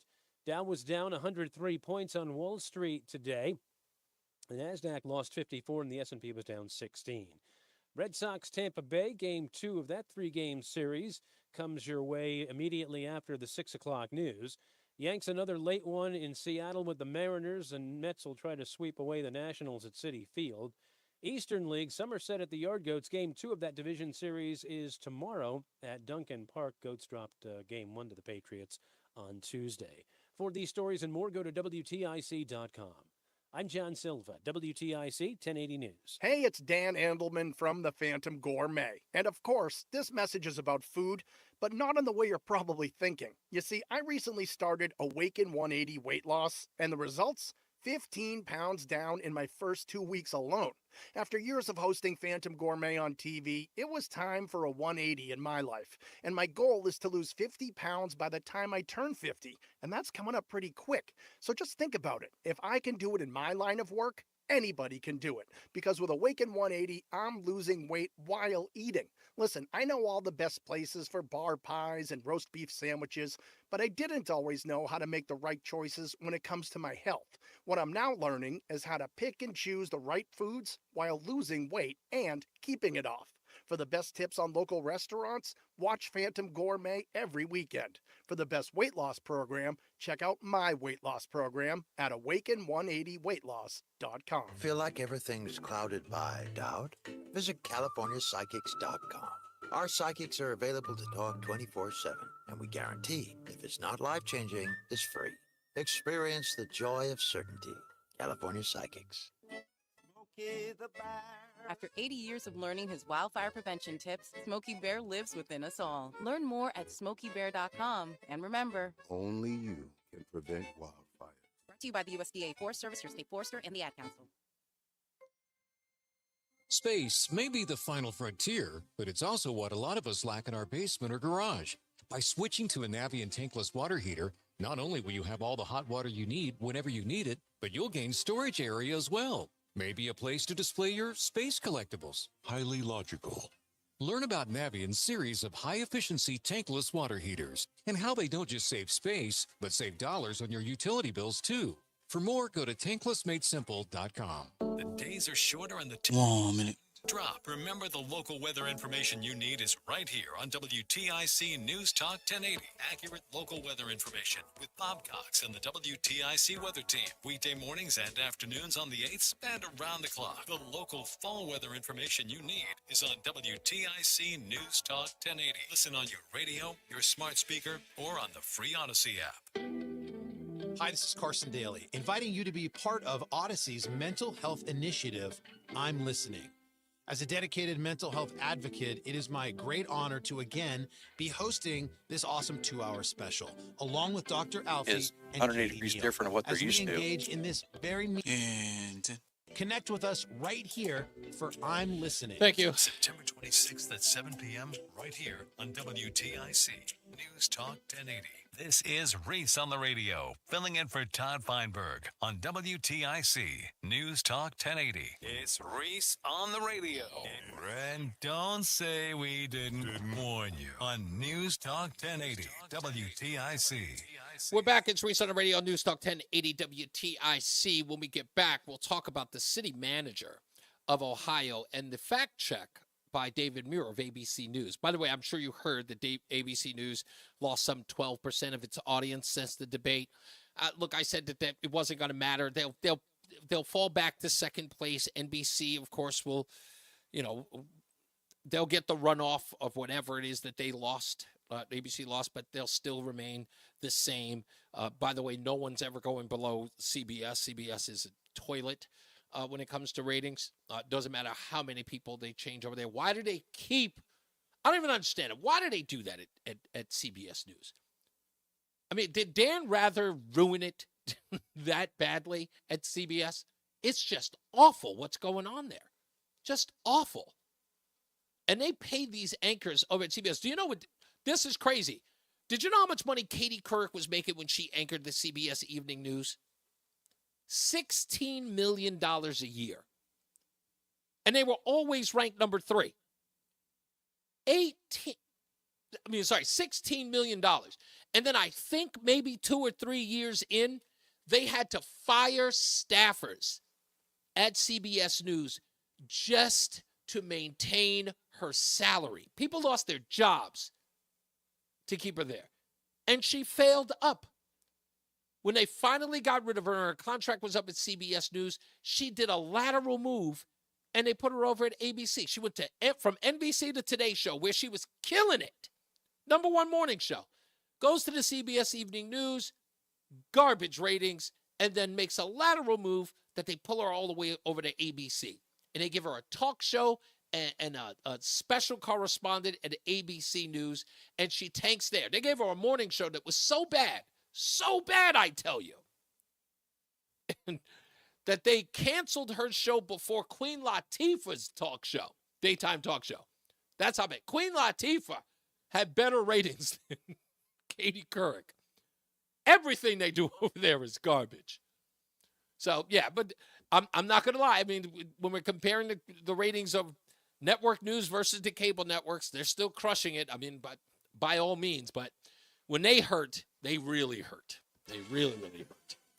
So we'll see where it goes, how bad. We're still waiting on that whistleblower, and that's gaining traction. Even people in Washington are calling to get the whistleblower there. ABC News might even be called to testify in front of Congress. Let's get back to the BPS Traffic Center with Mark Christopher. That would be interesting, Mark, wouldn't it? That would be incredibly interesting. And if all those allegations are true, man, what does that do to ABC News credibility? I mean, really? Maybe CBS numbers? Yeah, there you go. CBS might get a #2. CBS by default. Right, exactly. If you're, I think Nora O'Donnell's retiring at the end of the year, so I wouldn't blame her. Yet another anchor person for CBS. I mean, you had Walter Cronkite and Dan Rather for like 50 years, and now it's just every 3 or 4 years a new anchor there. Well, if you're heading into Hartford right now, Reese, we're still dealing with that accident on the northbound side of I-91. It's right on the Middletown Cromwell line between 20 and 21. The right lane is blocked there, so look for delays back to exit 20 behind that, mostly rubbernecking. After that, good ride Hartford into Windsor. Southbound 91 slows 33 down to 32 A&B. Another slowdown by 28. More delays 23 to 21 in Cromwell.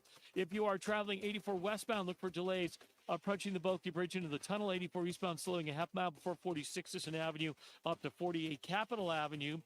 Now, if you are traveling on Route 9 northbound, look out for a motorcycle accident in the left lane between exit 32 and 34. As you move into Berlin on the northbound side of Route 9, you're going to see delays there. Rubbernecking delays 9 southbound from the 72 interchange down to exit 33 in Berlin. Heading into Middletown right now, 9 northbound slowing Harbor Park to the Aragoni Bridge. 84 westbound Waterbury a little tight at the Mixmaster. 84 eastbound Waterbury slowing by 18. 84 eastbound Danbury tight 3 to 5. 84 eastbound in Newtown slowing by 9, again 10 to 11. And if you are traveling on the southbound side of the Parkway, look for slow traffic from 60 down to 59 in New Haven. Traffic and weather together on the 8th WTIC News Talk 1080. WTIC. As we head through this evening and tonight, mostly cloudy sky. We'll have a shower in spots, the low down to 62. Then for our Thursday, mostly cloudy day. Pleasant temps, though, the high 77, with a nice breeze out of the north-northeast. Friday, breezy, not as warm. We'll have a touch of rain around. Make sure you take your umbrella when you head out the door. The high of 69 with a busy north-northeast wind at 10 to 20 miles an hour on Friday. Still quite windy as we head through the day on Saturday. We'll have a couple of showers around, mostly cloudy, the high back to 69. Still the north-northeast wind at 10 to 20 miles an hour. Sunday, the better of the 2 weekend days as it'll be dry, but just a touch cooler, a mix of clouds and sun. The high of 66. Right now, Meriden 75, Mansfield at 73, Hartford 73. I'm meteorologist Jason Caterina in the WTIC Weather Center. I'm Todd Director from Connecticut Lighting Centers. In need of door, cabinet, or bath hardware? Connecticut Lighting Centers has you covered. See our amazing selection and let our professional staff help you for all of your decorative hardware needs. Connecticut Lighting Centers with showrooms in Hartford and Southington or online at ctlighting.com. With fall around the corner and everyone back to their busy routines, finding time for dental care can be tough. Columbia Implant Center in Manchester is open 7 days a week with late hours. Get the care you need when it's convenient for you. Call 860-730-6030 or ColumbiaImplantCenter.com. Hi, I'm Brian Kilmeade. I am so excited to be on WTIC right here in Hartford, Connecticut. I'll be bringing all the breaking news with perspective. Give you an idea what's happening, not only the election, but beyond, the things that matter to you on a daily basis. I promise to bring you the best guests, the most insight, and the most prepared. Fresh off Fox and Friends, I come up to do the Brian Kilmeade Show here on Fox News. Make sure you join me on WTIC. Hello, Connecticut. I hope I never have to say goodbye. With Aer Lingus and Bradley International Airport, your vacation possibilities just got more exciting. Fly non-stop from Hartford to Dublin with great fares available now. And since Dublin is our European hub, make your trip 20 times more fun with connections to over 20 cities across Europe, including London, Paris, and Rome. From epic coastlines to city tramlines, you can explore it all. Visit airlingus.com to book your flights today. Wesley Financial Group is not a law firm. If you own a timeshare, don't miss announcement from Chuck McDowell, founder of Wesley Financial Group. If you receive an unsolicited phone call or mail piece to discuss selling, renting, or especially canceling your timeshare, don't fall for it. If you really want out of your timeshare, hang the phone up immediately or throw that mail piece in the trash and contact your timeshare resort or Wesley Financial Group for assistance with your timeshare. As the only Inc. 500 timeshare cancellation company, our knowledge, experience, and results has made Wesley a trusted resource for over 40,000 families we've helped get out of their timeshare. Give us a call, and I'll send you our timeshare exit information kit free with the straight facts about your timeshare and all of your options for cancellation. Call for your free info kit, 800-329-2121, 800-329-2121, 800-329-2121. It is your girl, Cammie.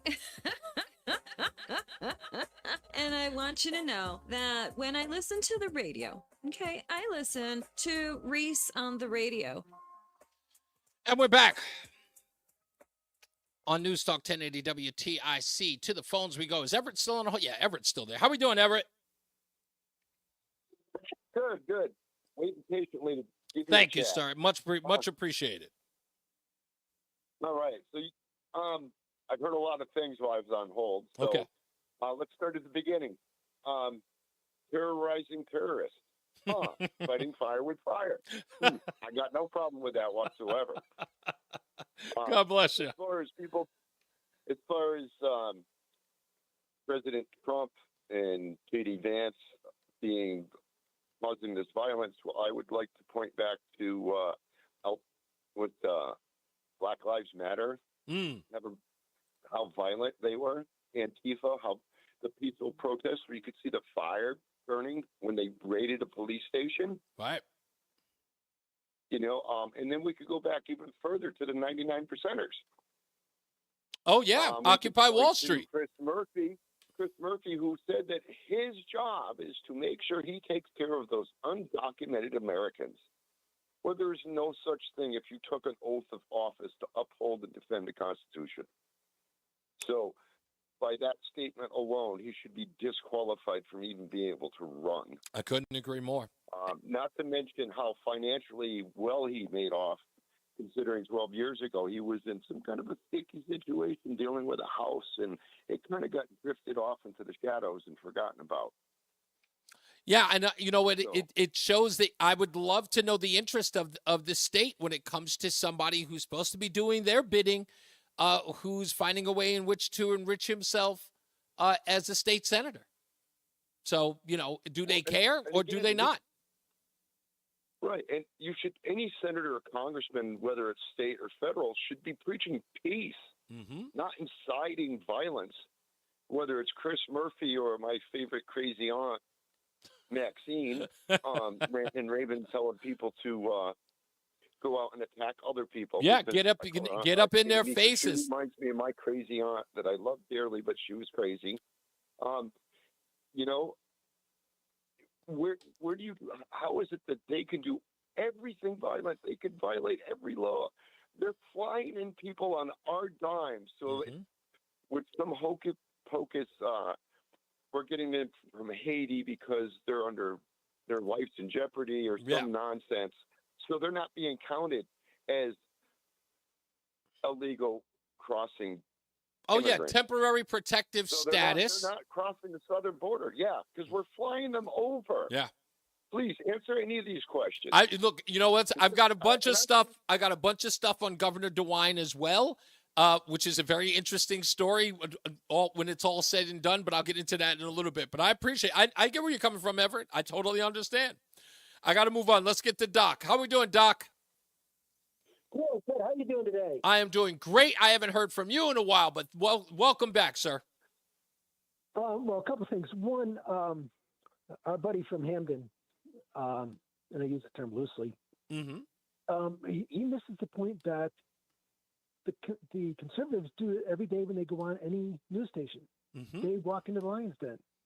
And the only true outlet for conservatives is talk radio. Exactly. So if you don't like it, then stop listening. Oh, no, listen, he believes he's a crusader for anything anti-conservative. I get that. And I don't say that, and I don't want him to take that as a pejorative. I think that he thinks that he is speaking for people outside of the conservative sphere. He's clearly he's got a lot more gumption than that of Chris Murphy. The fact that he listens and he calls in and he gets into the scuffle, if you will. Chris Murphy could learn a thing or two from Tim. Chris Murphy? I know Chris, and we won't go there. I've known him a long time, and, well, he won't talk to me anymore. But, I find it funny that they say that Trump is a threat to democracy. Well, we're not a democracy. We're a republic, so how can we be a threat to something that doesn't exist? Exactly, but that's the reason why you compete that you repeat that mantra. Because when then you push back and you say, well, they don't mean it like that. Like, what do they mean? We're not a democracy, so what do they mean? How could it be a threat to something that we are not? Right. And so that's where you have to get into the face of these knuckleheads when they repeat that. And again, you have to tell them, you sound like a parakeet. He's a threat to a democracy that doesn't exist. Please explain yourself. Now, of course, they get frustrated and walk away, but guess what they do every time? You want to know why? I know this naturally. First of all, no one ever wants to look and feel stupid. So when they walk away from you, when no one is looking, they look it up and they go, is the country a democracy? And then they'll realize it and they'll go, oh, maybe I should stop repeating that. And then they do. That's how that works. No one wants to look foolish. The word democracy is nowhere in the Constitution. Also, nowhere. That's why the reason why you have to repeat it.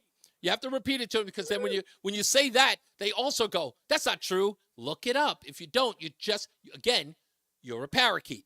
You're just repeating what you heard. You should sound like somebody who knows what they're talking about instead of repeating something that someone silly tells you.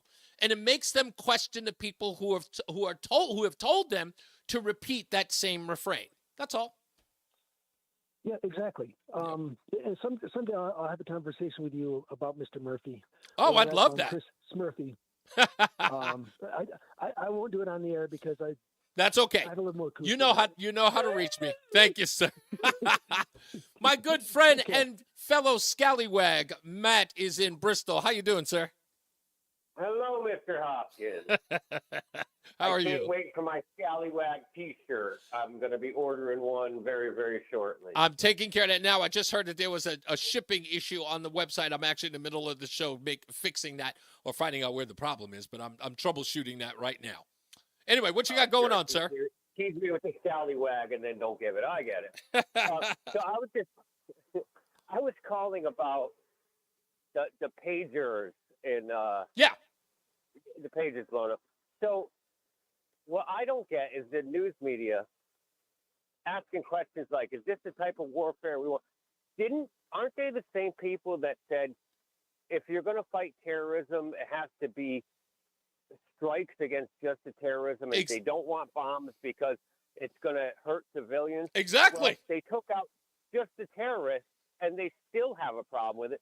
So why don't they just say what they mean? Mm-hmm. They don't want Israel to retaliate or take out Hezbollah, period. Exactly. They don't want Israel to win, because I'll tell you the secret, right? The very out loud open secret is the news media and the Democrat Party hates Israel. They don't hate Jews. Don't get me wrong. They hate Israel. I don't know. People say it's like, no, it can't be the same. It must be different. No. They can't hate Jews. They believe Jews that, listen, the reason why they can't hate Jews is because they need Jews when they need a group of people to victimize or to consider victims. They can't hate Jews. Jews are useful to them.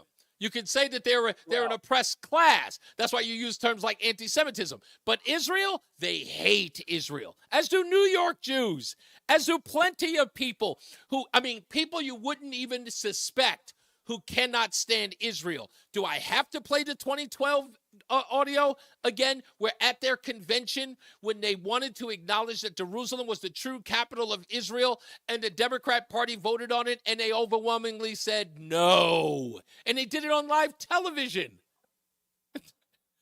They hate Israel. One quick counterpoint. Don't mistake using people for not hating them, because if you don't think that the Democrats hate minorities, by the way they keep them in perpetual poverty and horrible schools. That's such a great point. That doesn't mean they don't hate them. Hey, you know what? I stand corrected. You know what? And again, that's me caught in my own little silliness of trying to give them the benefit of the doubt. But you're right. Just right. If you're only useful to them, that doesn't necessarily mean that they like you. And I agree. I agree, because it's not always the case. It's a very good point, Matt. All right, take care. You got it, sir. You too. Chris is in Wethersfield. How you doing, sir? Reese, brother, what's happening, bro? I'm always good, doing better than I was yesterday, sir. Awesome. Hey, I read an article, or I saw a little blip on the news that Blumenthal is now raising questions about the way the Homeland Security has handled the first assassination of Trump attempt. So he's calling out Homeland Security and saying, you are stonewalling the investigation and you are not telling us what's going on. So he's calling out that. Okay, now I'm glad someone brought this up today. Yes, I did. In fact, I saw the press. It wasn't really a presser, but he was in the hallway. Yeah. In fact, I've heard him. This is the second time he's come out talking about Homeland Security. He was one of the first people a week ago who said that when the American people learned what he learned, they would be outraged and appalled was the word that he used, appalled. But I got to be honest with you. Again, nothing against people who support this guy. And yes, it is important that he is bringing it out there. But I'm very suspicious at the way in which Blumenthal is going after the Department of Homeland Security. I'm hedging a little bit on full-throated support for what he's doing. I don't know why, but something in my gut, I don't know. It's just because he's never been this guy. Correct me if I'm wrong. This is a little out of sorts for Dick Blumenthal. Am I wrong? No, you're right. But maybe that light bulb is finally going off. I know. Okay, I want to believe that. See, you're going to get me back. Matt's going to come back and he's going to say, "Oh, you're falling back. You're backsliding," and that's my point. Because when I saw it, as soon as I went, Dick Blumenthal is calling out the administration? What? That's weird to me, and I don't know why. It was a gut punch, and I went, I don't know if I can trust this. Maybe there's something else. And thank you for at least codifying what I'm saying here, because I know you were saying that too to yourself, just going, well, that's rare for Blumenthal to call out his administration. I wonder what that's about. So I think it's worth investigating. But good point on you. Good point on you for bringing it up. Quick point. When we were talking earlier about rhetoric and both sides and the media and blah blah blah. Okay, so I'm gonna throw something crazy out there, dude, and you're gonna be like, dude, it's never gonna fly. Okay. What would be what would be the result? I think, or would it be prudent to have a conservative talk show or a radio station that says nothing bad about the Democrat Party? So all we do now is we talk about what Trump is going to do for the thing, what good has he done for the country. So, but it would never fly. So we were talking earlier in the week how rhetoric and violent talk, how that spews people up, how it gets people going. And we were talking about hey, well, if the media would just stop feuding both fueling both sides with hatred speech and whatever, then maybe we wouldn't have this. Mm-hmm. So I don't think pro-conservative radio that never talked disparagingly about a Democrat, like instead of saying, I want Chris Murphy on my thing, how about getting like the Candelaria guy or whatever, something? Yeah. Get that dude on there. He's awesome, dude. He's for you. But I don't think you would sell radio time. Let me tell you this. A contentious medium like talk radio is the selling point. However, there are plenty of in this business and a lot of high-ups who do not want us to talk about politics all the time. They do want to talk about public interest stuff because they think that draws another audience, a higher audience. But let me explain something to you. And I've seen this, and I try to keep it, as interesting as I possibly can. But I will tell you this. It doesn't pull in revenue. It just doesn't. Right. Yeah. And that's what I figured. And that's the bottom line. Although I agree with it, that we should lighten it up. And I try to. If you listen to this program, 5 o'clock, I try to lighten it up and get everybody sort of in a, talk about social stuff. I bring in the hard stuff afterwards, and then we lighten it up. Thank you, Chris. Take a deep breath. I try very hard. Thank you, Chris. Let's get. Bye now. You got it. Let's check the another traffic report with Mark Christopher and the BPS traffic first before people start getting on the road at 5 o'clock. Hey, Mark. All right, Reese, thank you very much. Well, right now, dealing with a serious accident, 9 northbound on the Berlin. I articulated that well. Exit 32, 4. Motorcycle accident. DOT has the highway shut down between those two exits right now. Delays back to 31 in Berlin. Behind that, rubbernecking delays 9 southbound from the 72 interchange down to 33. Rubbernecking at that northbound crash. Now, if you're 91 southbound, that is, delays 33 down to 32 A and B. You're going to see more slow traffic as you move down between exit 23 in Rocky Hill and exit 21 in Cromwell. A lot of people, I believe, are trying to avoid 9 northbound right now. Northbound 91, still dealing with a crash between 20 and 21 on the Middletown-Cromwell line. Right lane is out there. Fire department, state police working with that. So a little bit of a delay there. After that, good ride, Hartford up into Winthrop. 291 through 84, okay. So the river, 2 eastbound, moving well. Glastonbury into East Hartford. 9 northbound, slowing Harbor Park to the Aragoni Bridge. 84 eastbound, Waterbury, slowing by 18. If you are traveling on the eastbound side of 84 in Danbury, tight 3 to 5 against slow traffic. 84 eastbound from 10 to 11 in Newtown. Southbound Parkway, you've got an accident, or we had an accident down by exit 59 in New Haven. Looks like that's out of there now. Delays, though, 60 down into the West Rock Tunnel. And 95 southbound, slowing by 44 in New Haven. Traffic and weather together on the 8th WTIC News Talk 1080. Now, your ideas don't have to wait. Dell Technologies and Intel are pushing what technology can do, so great ideas can happen right now. Bring your ideas to life at Dell.com. Welcome to now. WTIC. For the rest of today, it remains cloudy much of the time, the high of 79. Under the mostly cloudy skies tonight, there'll be a shower in spots, the low down to 62. Take your umbrella Thursday. It'll be mostly cloudy with occasional rain, the high up to 77, with a light breeze out of the north-northeast. Then Friday, breezy, not as warm, a touch of rain, so keep that umbrella handy, the high dialed back to 69. Saturday, mostly cloudy, breezy with a couple of showers, the high 69 again. I'm meteorologist Jason Caterina in the WTIC Weather Center. WTIC is 99 and throwing a year-long celebration to 100 years on the air. This is WTIC and WTIC FM HD2 Hartford. Always live on the free Odyssey app. It's 5 o'clock. Good afternoon. I'm John Silva, WTIC 1080 News. The Federal Reserve has cut its benchmark interest rates. Now that prices for everyday items are starting to ease, Federal Reserve Chairman Jerome Powell says it's time to cut interest rates. This recalibration of our policy stance will help maintain the strength of the economy and the labor market, and will continue to enable further progress on inflation. The half-point cut moves the benchmark rate from its 23-year high of 5.25% down to 4.75%. It's correspondent Bradley Blackburn. Observers say another cut could be in the offing by year's end. Man accused of shooting a 16-year-old girl in Hartford early Tuesday was in court today. Under arrest, 18-year-old Jason Gunter. He was in court to answer charges and include a criminal attempt at murder. He is accused of shooting the 16-year-old early Tuesday morning. She remains in the hospital in critical but stable condition. Gunter's bond set at $2 million.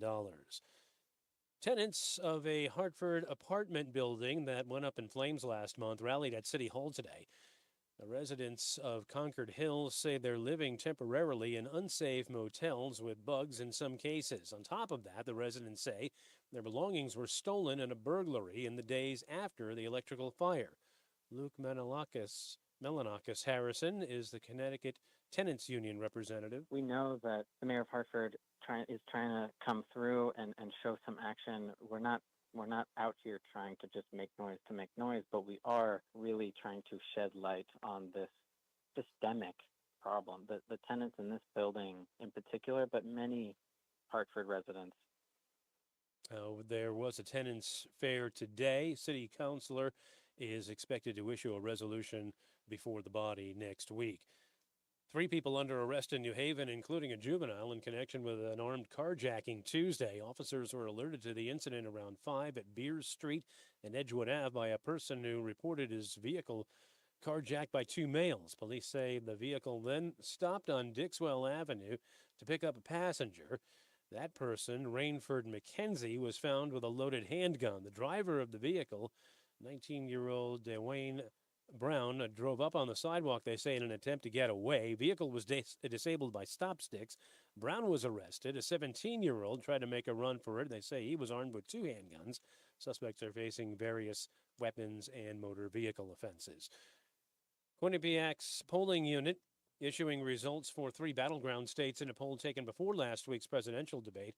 In Pennsylvania, Vice President Harris leads former President Trump among likely voters by 6 percentage points, 51 to 45. In Michigan, Harris leads by 5, and she has a narrow lead in Wisconsin by 1 point. Q poll analyst Tim Malloy says Harris has closed the gap on 2 key issues. Trump has lost traction on the economy and immigration. They're 2 big issues, and she has narrowed it tremendously in that regard, and that's probably why we're seeing the lead.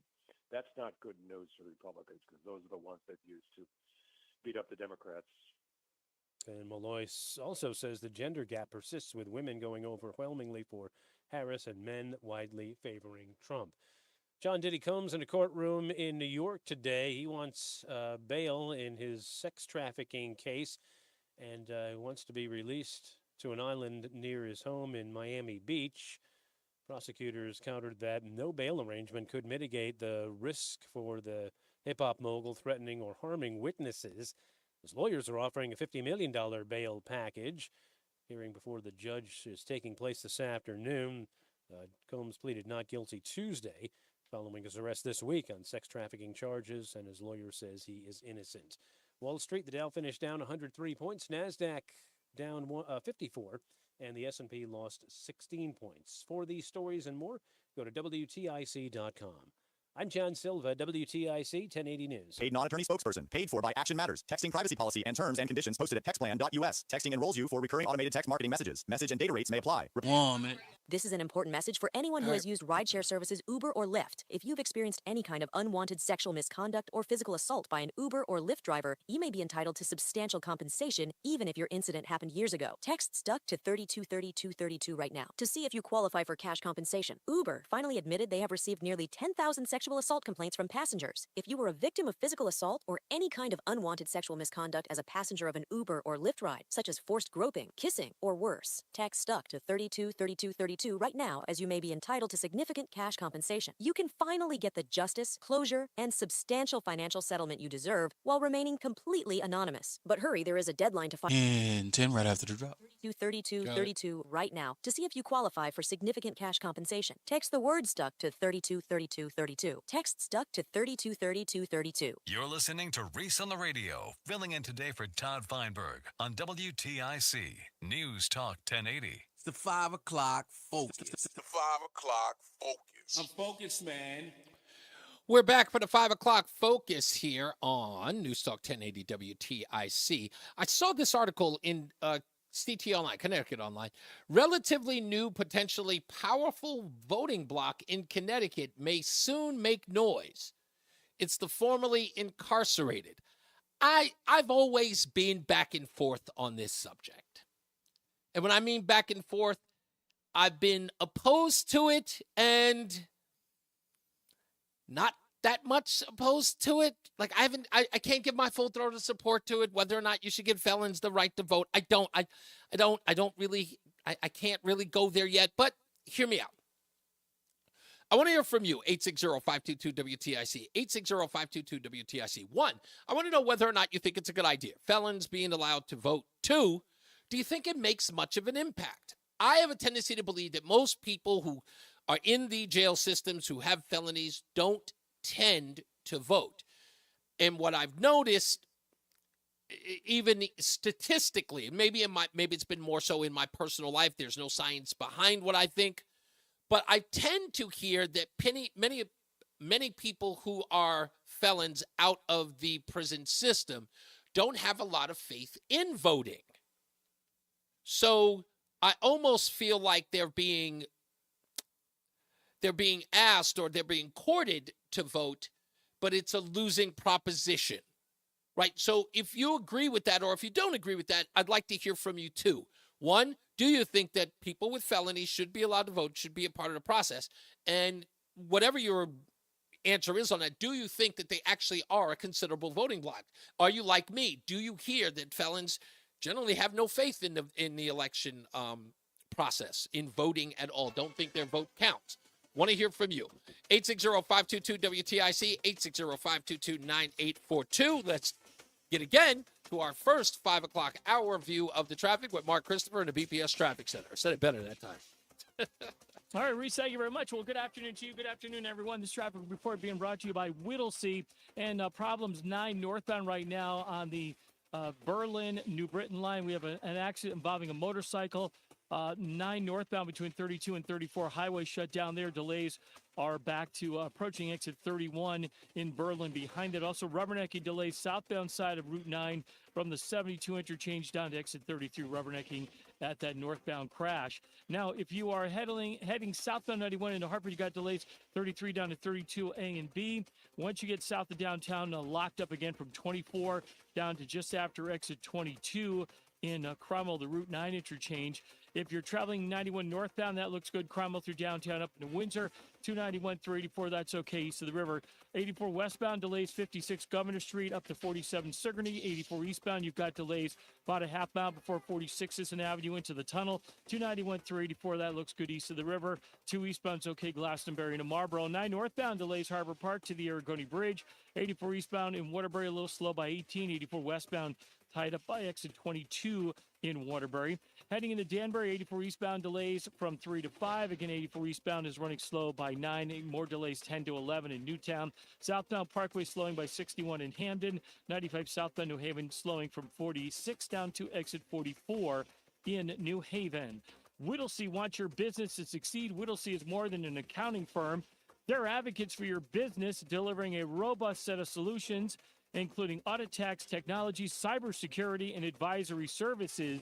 Learn more at WAdvising.com. Traffic and weather together on the 8's WTIC News Talk 1080. WTIC weather. Mostly cloudy with a shower in spots tonight. The low down to 59, then mostly cloudy on our Thursday. A warm day, though, the high up to 81. Friday, we'll have a touch of rain around, so make sure you take your umbrella. It won't be quite as warm either. A breezy day with a north-northeast wind at 10 to 20 miles an hour, the high of 72 Friday. Saturday, mostly cloudy, breezy, couple of showers around. Still that north-northeast wind at 10 to 20 miles an hour on Saturday, the high of 69. Sunday, though cooler, looking like the better of the 2 weekend days, as it'll be dry with a mix of clouds and sun, the high of 66. And Monday, mostly sunny and pleasant, the high of 67. Right now, Bristol 72, Granby 75, Hartford 73. I'm meteorologist Jason Caterina in the WTIC Weather Center. Hi, Eric Hogarth, Money Wisdom. This week we're going to talk about very, very important things in retirement and life planning. Wills, estates, do I need it? What can I do?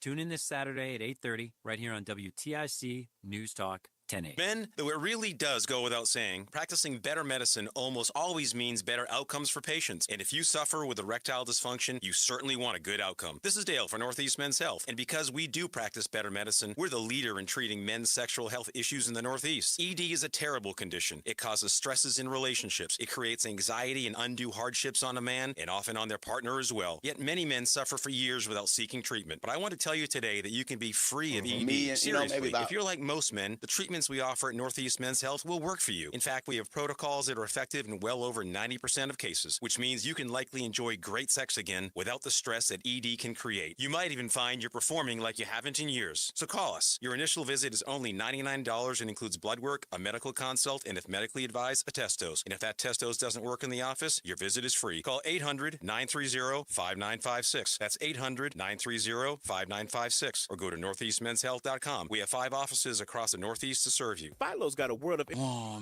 explore with just one subscription. Sign up today and start watching all the networks you love, like A&E, MTV, Discovery, Lifetime, Hallmark Channel, and so much more. Featuring current seasons of all the best drama, true crime, reality, and family-friendly shows you can't afford to miss. Get started today and unlock our library of over 75,000 movies and shows. And save all your favorites with the unlimited DVR so you can rewatch them anytime, anywhere for up to a year. Philo now includes access to AMC+. You can discover your next obsession from its collection of hit originals like Mad Men, The Walking Dead, Killing Eve, Orphan Black, and tons of blockbuster movies. There are no contracts, no commitments, and no hassles. For just $28, better way to watch TV. So what are you waiting for? Visit philo.tv and sign up today to start your 7-day free trial. That's PHILO.TV. It's the 5 o'clock focus. It's the 5 o'clock focus. I'm focused, man. Back to the phones we go. Thank you for holding, Joe. How you doing, sir? Joe, you there? Hello, Reverend. Hey, yeah, Reverend Reese. How you doing, sir? Pretty good. I got a solution for your 5 o'clock, wanting them to get things much lighter. Mm-hmm. It's a slam dunk. Talk about issues in the sporting world, you know? Oh, yeah. About 8 years ago, 7-8 years ago, one of the hosts at this time was the famous sportscaster Joe D'Ambrosio, voice of UConn basketball. And it was obvious, you know, he tried to do something like that initially. Of course, he was on for several hours, but he was so biased. He was all in for the Democrats. He hated Trump. So nobody from this side of perspective would even bother to call him. So his talk show for like 3 hours turned into a sports show, and it was highly successful. I'm not saying you should turn your show into a sports show. Oh, but no, I'm just saying 5 to 6. 5 to 6, when things come up in the sporting world, like a death of a famous athlete or the concussions in the NFL, you know, that player that had the 4th concussion recently. Ooh, Tua Tagovailoa. You know, yeah. you would get a mountain of sports people, you know, that would call in, and show might be interesting. You know what? I pick the topic. You know what's interesting, Joe? It's so weird that you know you talk about that, like politics and sports, that those two are very interesting. Like, they're very successful in the talk show realm. Sports and politics are primarily very successful. You know, you can't get up here and talk about, you know, crocheting. But what I've noticed in the sports world, Stephen A. Smith and Mike Lupica are two great examples of people who have been in the sports world most of their career who are now into politics. Look at Stephen A. Smith. I mean, he's a part of this station now. I mean, you know, he joined Odyssey just I want to say a little more than a year or almost 2 years now. And he's been incredibly successful as a guy who's still on ESPN, does a show now that's is heavily into politics. What I think I like about Stephen Smith is that he's found a way to sort of play it down the middle, although he is on the left. He's found a way to play it down the middle, which is what made him interesting. I think he's following the Bill Maher model in that regard. Well, one of the issues that crosses into politics is the state of the UConn football program. Yeah. Now some bozo is saying at UConn, oh, you know what? They're interested in us in the Big Ten out in the Midwest, you know, to join that conference. Yeah. UConn didn't learn their lesson. They joined that conference out in Missouri and the Southwest. and the teams had to travel half across the country just on their regular schedule, and it really didn't work. The only successful part of that were the UConn women at the time because they were number one all the time. Yeah. With the football team, that was part of the reason why the football program went down the drain. So they finally got back into the Big East where they belong as a basketball conference, and they've thrived since they came back to the Big East. That cost the school, leaving that conference out in the Southwest, it cost the school, I think, $10 or $12 million of taxpayer money. Yeah. And nobody yells about that. Why Nobody is yells about UConn that 'cause football? It's all Democrats. Why is UConn football so historically bad or mediocre? Does anybody know why? I mean, they used to be they used to be all right, from what I when get. they built that new stadium in East Hartford, they were starting to become a pretty good team a couple of years before the move because they got the coach named Randy Edsall, who was a former assistant coach in the NFL. And when he came here, he put together a beautiful program. So by the time the stadium opened, they already had 2 winning seasons, and they went right in, and they had some named players. That player became the backup quarterback for the Detroit Lions, Orlovsky. Oh, yeah, okay. UConn, there were times, in the early mid part of the season, UConn was like ranked 11th, 12th, 13th in the country. Yeah. But what happened was they were in a bowl game. It was early December, and he always wanted to coach University of Maryland, where he came from. So UConn lost the bowl game, and he didn't even get on the plane with the team to come back here to Hartford. It was out in Detroit. He got on the plane and went right to Maryland to announce his taking that job. Right, taking that job. That's right. And that moment forward, the program went to hell. They hired a coach. He had been fired at Syracuse. I forget the guy's name. He had been, let go at Syracuse, and they picked him up. And the program got worse under him for 3 years. And then they made the ultimate mistake. Edsall got fired at Maryland because he had 3 losing seasons. So they hired him back to UConn. Wow. And then part of the package, his son had to be paid $150,000 a year, or Edsall's son. And he was on the UConn payroll for several years, about $150,000 a year. He was just a cheerleader. He was given a title, but he was just picking up the footballs and being like an equipment manager. And the state was paying him $150,000 a year. So I mean, the program was riddled with bad stuff.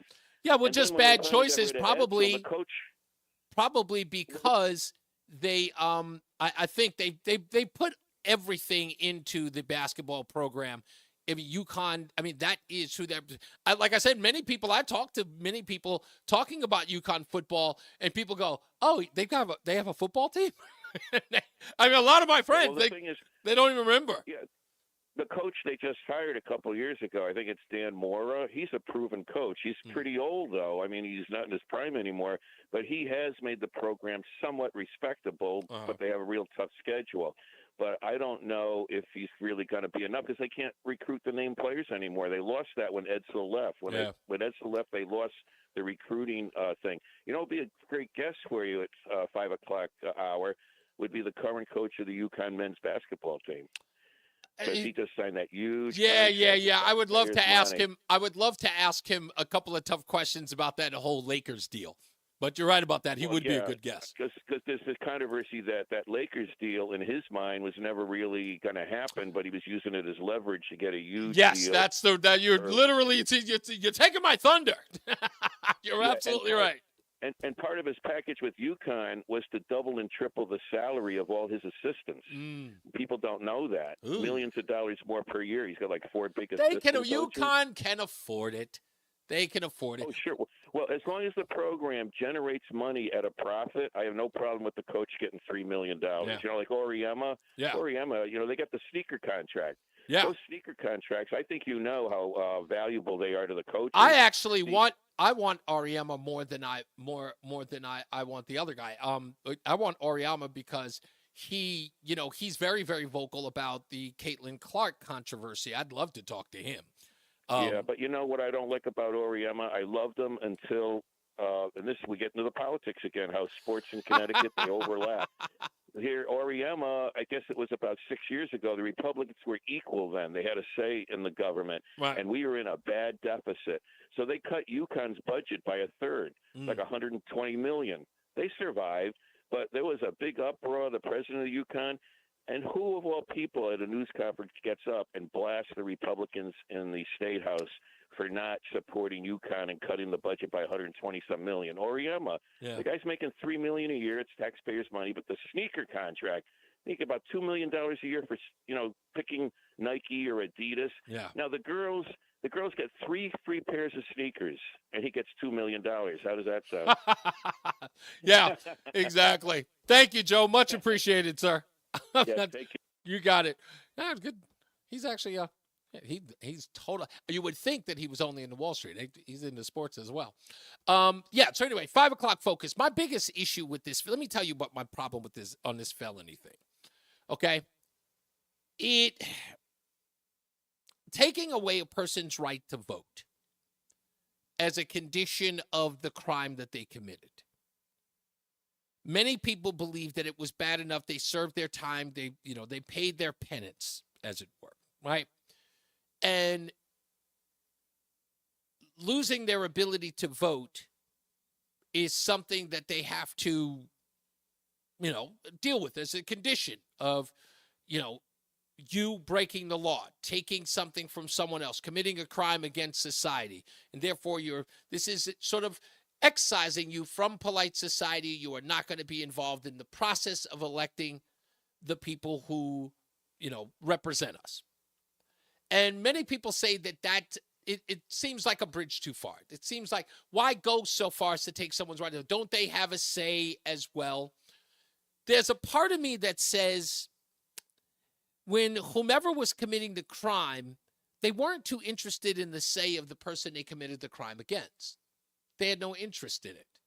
And I think that they should be reminded of that every day. We take other rights from them, right? Should we, what other rights should we allow?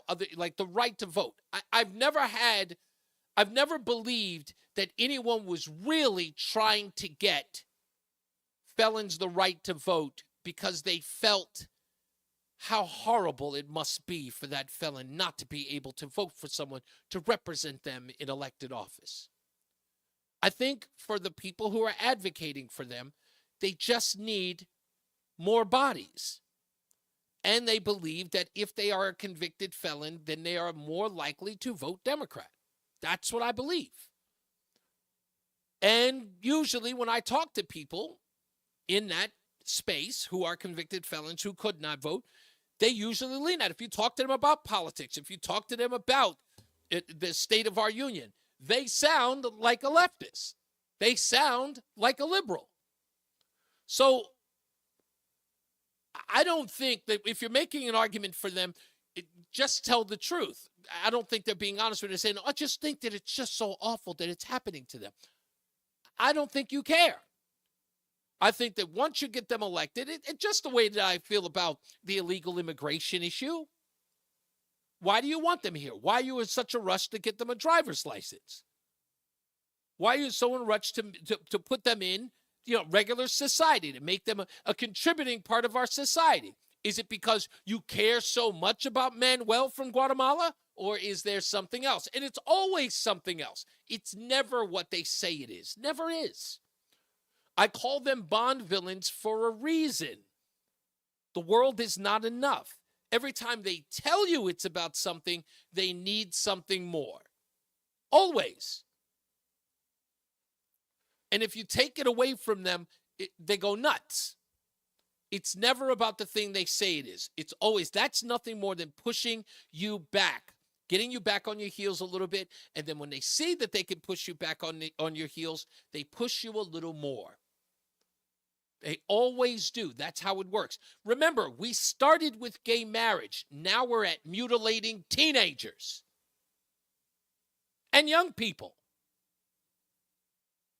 Think about it. We started at affirmative action. Now we're at CRT and DIE or DEI, whatever. The world is not enough. You give them what they want, they're never satisfied. So that's why I have a problem with the whole idea of giving felons the right to vote. But they're going to do it here in the state. They're going to do it. And I'm sorry, I'm looking at some of the people they're talking to. One guy they mentioned in the article, and that was the whole, the the switcheroo. One guy in the article, his name is Jeff, 53-year-old guy with an ankle monitor. He says, quote, "We have a convicted felon on the ballot right now for president, and I'm voting for him." They threw that in there. And then he goes, Bridgeport Mayor Joe Ganim was convicted in a federal corruption case. I love the way they throw that in there. It's like, see? It's interesting. Zeke says, "You are so needed right now bringing out the truth. Thank you for saying happy birthday." Oh, happy birthday to you again. You are real. Thank you, sir. I really appreciate that. And thank you. Blessings to you as well. The cute one says, "If you break laws, you shouldn't be able to pick potential legislators who will write laws you wouldn't follow write the laws that you wouldn't follow anyway." You have such a great point. Cute one. That is a brilliant point, right? In essence, giving the lawless being able to vote for people who write laws. You couldn't have said it better.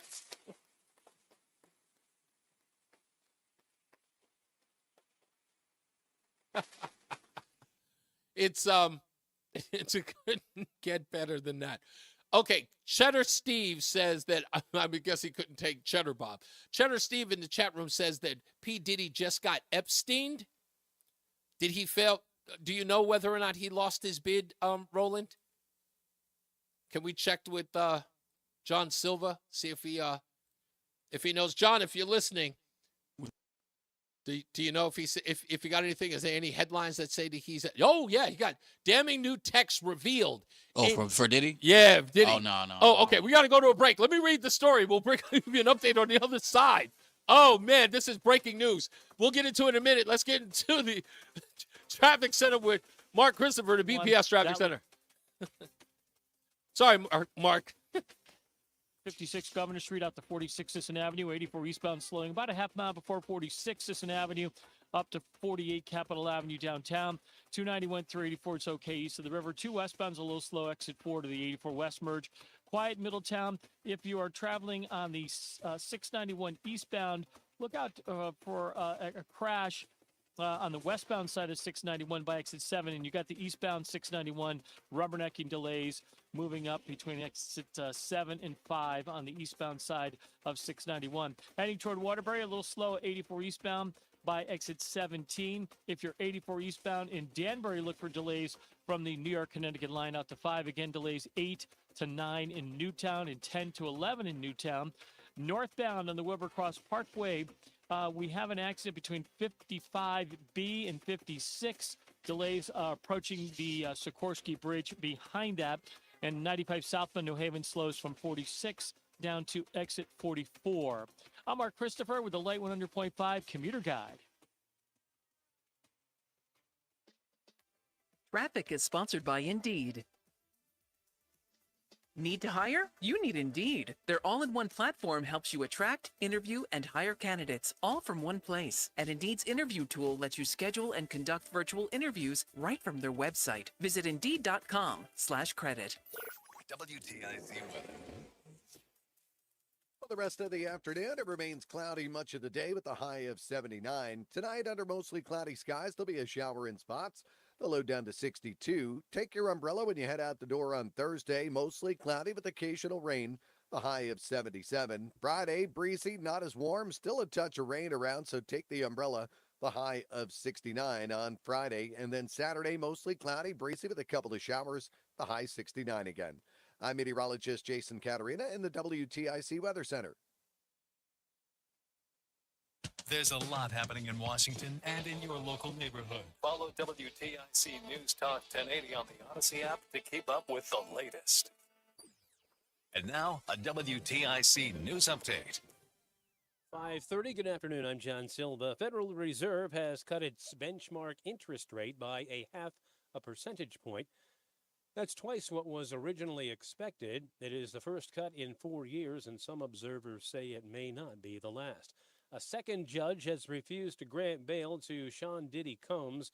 District Judge Andrew Carter said today the government had proved by clear and convincing evidence that there is no condition or set of conditions that would ensure the safety of community and that he won't tamper with witnesses. Holmes pleaded not guilty this week following his arrest Monday on sex trafficking charges. Another round of detonations of explosive devices in Beirut as Hezbollah and Lebanese officials say there were more blasts today. 14 reported killed, more than 400 wounded a day after hundreds of pagers blew up. An arrest in connection with the shooting of a 16-year-old girl early Tuesday in Hartford. 18-year-old Jason Gunter was in court today. That 16-year-old victim remains in critical but stable condition. Gunter is facing charges of criminal attempt at murder and other offenses. Extra security at schools in Norwalk. This after online threats were directed to multiple schools. Bristol Public Schools also reported a social media post about an indirect threat toward Northeast Middle School. Continuing his campaign efforts, former President Trump will be in New York, Long Island specifically this evening. That's an area where his party's hoping to protect Republicans in Democrat-heavy congressional districts. On Wall Street, Dow was down 103 points today. The NASDAQ gave back 54, and the S&P was down 16. Red Sox baseball tonight on TIC. Sox and Tampa Bay. Game 2 of that series in St. Pete. We'll join it right after the 6 o'clock news. Yanks another late one out in Seattle to take on the Mariners, and the Mets will try to complete the sweep of the Nationals at Citi Field. Eastern League Somerset and Yard Goats. Game 2 of that division series will be at Duncan Park tomorrow after the Goats drop the opener to the Patriots on Tuesday. For these stories and more, go to WTIC.com. I'm John Silva, WTIC 1080 News. Buying a home is one of the biggest financial decisions you'll ever make. Before you tour a home, the real estate professional you're working with may ask you to sign a buyer's agreement, which describes the services you'll receive, each party's role and responsibilities, and how your agent will be compensated, all of which you'll want to discuss with them up front. So work with an agent who's a realtor. Realtors are members of the National Association of Realtors with a duty to honestly represent you and put your interests above their own, because that's who we are. Paul's new drone startup just lost its most genius computer scientist. We just lost our best genius to some new genius who's got a genius new idea.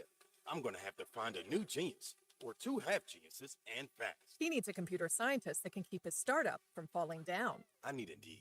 Indeed you do. When you sponsor a job on Indeed, it's easier for talented candidates to find it, which makes it easier for you to hire them. Visit Indeed.com/credit and get $75 towards your first sponsored job. Terms and conditions apply. Paid for by government. Did you hear? 1 minute. 1932 $10 gold Indian coins have been found. These gorgeous 1932 gold coins are as bright and shiny as the day they were struck, and less than 200 of these gold coins are available. Coin experts are calling the secret U.S. gold coin discovery a once-in-a-lifetime opportunity, and you can own a piece of the hoard. When you call, you are guaranteed a 1932 dated gold coin featuring Lady Liberty with an Indian war headdress and a majestic eagle. With limited availability, you must call now. These 1932 dated gold coins are still in uncirculated condition with brilliant luster. That is 92 years of history you can hold in your hand. To learn more, call 1-800-520-6468. Call now and you'll receive a free bonus over a $55 value free with every order. Call 1-800-520-6468 now to secure your 1932 $10 gold Indian coin. Here we go. Line up. Out. Don't wait. You must act fast. Call now. It's the 5 o'clock focus. It's the 5 o'clock focus. I'm focused, man. Reese on the Radio, NewsTalk 1080 WTIC, 5 o'clock focus. Should felons be allowed to vote? Many people are saying that if it's heinous crimes like felonies, rape, murder, child molestation, should not be allowed to vote. Matt came in with that one. Also, let me see. There was another one here. Okay, I read that one. I read that one already. Many people are just kind of believe like if it's a serious felony, there should be, but they're okay with some felonies. I like I said, I don't know. I don't think that is because I think the purpose of trying to grant people the ability to vote if you have a felony is that I believe that they're looking for an untapped resource for votes. And I do believe that they believe that felons are usually Democrat. And this helps them in their voter base. I don't think that's because they're fighting, like they really care about these individuals. I think they're being used. So I just do. I don't know. That's just me. Yeah, Lebanon. Yes, I did see that Lebanon has two-way radios exploding. Yes, I mentioned that at the beginning of the show. There's a lot of, I don't know. It's just nefarious, and we have enough problems with voting as is. We can't trust the process, so I'm just concerned. It blows my mind. Speaking of blowing my mind, so apparently at this hearing, that Diddy had to get out of jail to at least pay a $50 million bond and wear an ankle monitor and stay in his home. That was rejected, as you heard John Silva say at the top of the hour. But there was something interesting in that story, and that was new text messages that were revealed, texts that were revealed at this hearing. And remember, part of the reason why Diddy was held without bail originally was because they believed that he would take, his influence, his money, and of course, because of his behavior that's in the indictment, that he would, while free, intimidate potential witnesses. Well, that appears to be true because the prosecutors have shown text messages, one in particular, between he and a victim, where he is suggesting to that victim that what she had addressed him about reading Cassie, his former girlfriend's lawsuit. And in reading that lawsuit, she had expressed to Diddy that she read that lawsuit and she had a similar encounter with him, to which he was trying to tell her, no, she didn't. And he says, she goes, here's the quote. She goes, "I feel like I'm reading my own sexual trauma," she said in a message. "It makes me sick how 3 solid pages, word for word, is exactly my experience and my anguish," she wrote in the text. In recordings, they say that Combs gaslit her and he attempted to convince her that she had willingly engaged in the acts with him. So that's why they denied him bail, because they believe that he may indeed try to intimidate witnesses. Rough go. Let's go again to the BPS Traffic Center on the 8s with Mark Christopher. Hey, Mark. Hey, Reese, thank you very much. Well, if you're heading into Hartford right now and you're on the southbound side of I-91, you got delays 34 down to 32A and B. Another bump down by exit 25 S&N. More slow traffic 23 down to 22 in Cromwell. Northbound 91 moving well. Cromwell through downtown up into Windsor. Westbound 84 tied up 56 Governor Street out to 46 Sisson Avenue. 84 eastbound delays 44 Prospect Oakwood into the tunnel. 291 through 84 okay east of the river. 2 westbound is tight from exit 4 to the 84 West merge in East Hartford. 9 southbound's a little slow. Cromwell Middletown line down to the Aragoni Bridge. Big problem right now is 9 northbound. On the Berlin-New Britain line, we have a motorcycle accident 9 north between 32 and 34. Highway shut down at exit 32. Delays back to I-91 in Cromwell. Behind that, also rubbernecking delays southbound Route 9 from exit 25 down to 23 in Berlin. Now, if you are heading on the southbound side of the Parkway, we've got some southbound side of 5 and 15, we've got some slow traffic from 85 in Wethersfield up to the Berlin Turnpike. Heading into Waterbury right now. So far, that looks pretty good. 84 and 8 moving well. 84 eastbound, just a little slow as you move by 18. 84 eastbound in Danbury, tight New York, Connecticut line to 5. Again, 84 eastbound, tied up from exit 8 to 9 in Newtown. We've got delays on the westbound side of 84 as you move from exit 9. Let's see, that would be approaching exit 9 in Newtown, a crash there on 84 West. Now, if you're traveling northbound in the Parkway, look out for a crash in Milford between exit 55B and 56. Delays are back to the Sikorsky Bridge. Behind that, 95 South New Haven slows 46 to 44. Traffic and weather together on the 8s WTIC News Talk 1080. Brought to you by Pfizer. John Legend here. How do I keep my protection against COVID-19 up to date with a COVID shot this season? You can get your COVID-19 shot when getting your flu shot if you're due for both, as recommended by the CDC. Ask your healthcare provider and book at VaxAssist.com. Sponsored by Pfizer. WTIC weather. As we head through tonight, it'll be mostly cloudy with a shower in spots. A mild night, the low down to 59. For our Thursday, mostly cloudy but warm, the high of 79. A light breeze out of the north-northeast. Friday, low clouds. That breeze going to pick up, though. A north-northeast wind on Friday, 10 to 20 miles an hour. Got a touch of rain on Friday, the high of 72. Saturday, mostly cloudy, still breezy with that north-northeast wind at 10 to 20 miles an hour. We'll have a couple of showers around as well.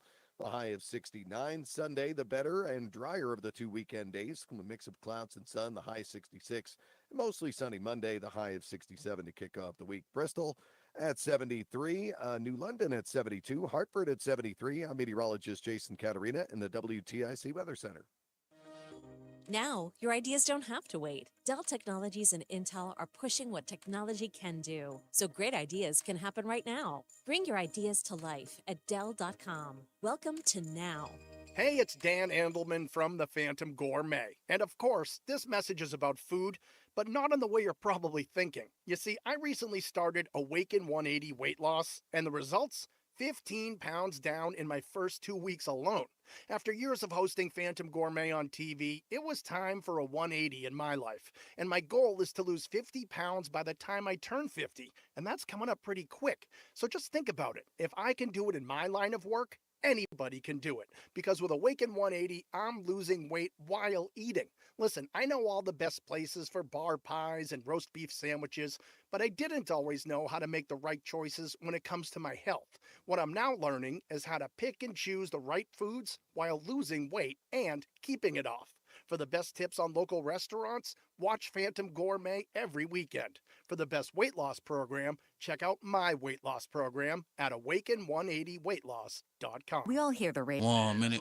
IRS, All right. They tell you to be afraid, to be scared, and they try to frighten you into calling. I'm not here to do that. Tax Relief Advocates is different. TRA is here to tell you that if you owe money to the IRS, whether it's $5,000, $50,000, or $500,000, we have a solution. It doesn't matter if you're sitting in your car, at work, or with your kids. No matter where you are, call now. 800-575-6481. Don't lose hope. TRA can eliminate or reduce what you owe to the IRS. Generous programs are now available that can give you a fresh start. Our passion is taxes and helping individuals fix their IRS problems. We have over 1,000 5-star reviews on Google and an A+ with the Better Business Bureau. You don't need to be afraid of the IRS any longer. End your tax nightmare today by visiting us on TRA.com or call 800-575-6481. That's 800-575-6481.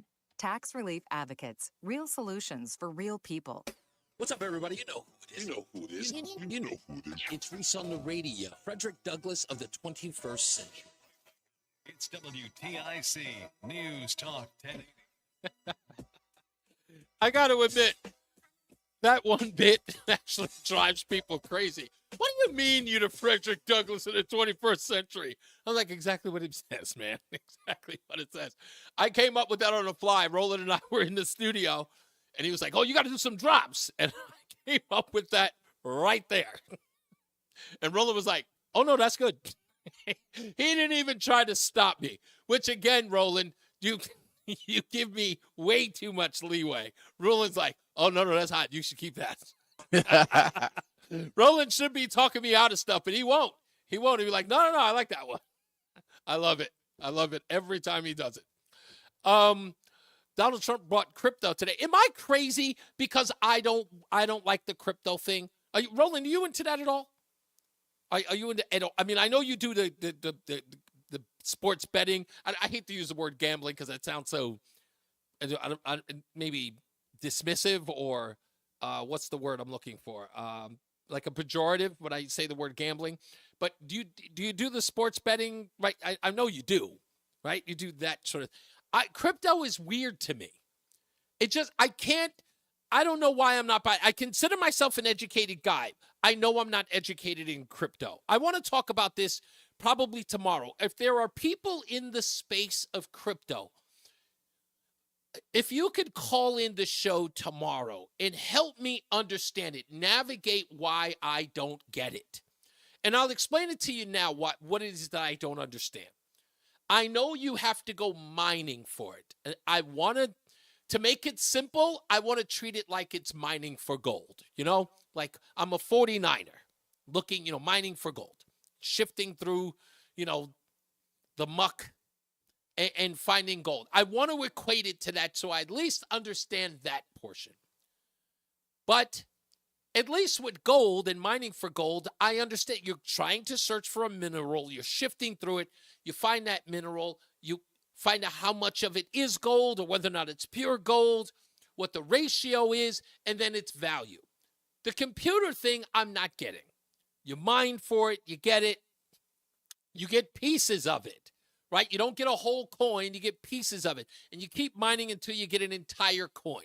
That, and I use the term coin loosely because I know it's not an actual coin. It's figurative. But then when you get that, based upon that in and of itself is of a value. Okay, I understand that. That stuff makes sense to me. What I don't get is how do you use it? Because Sherrod Brown, who, he and I ideologically will never be on the same side of politics, he said something interesting.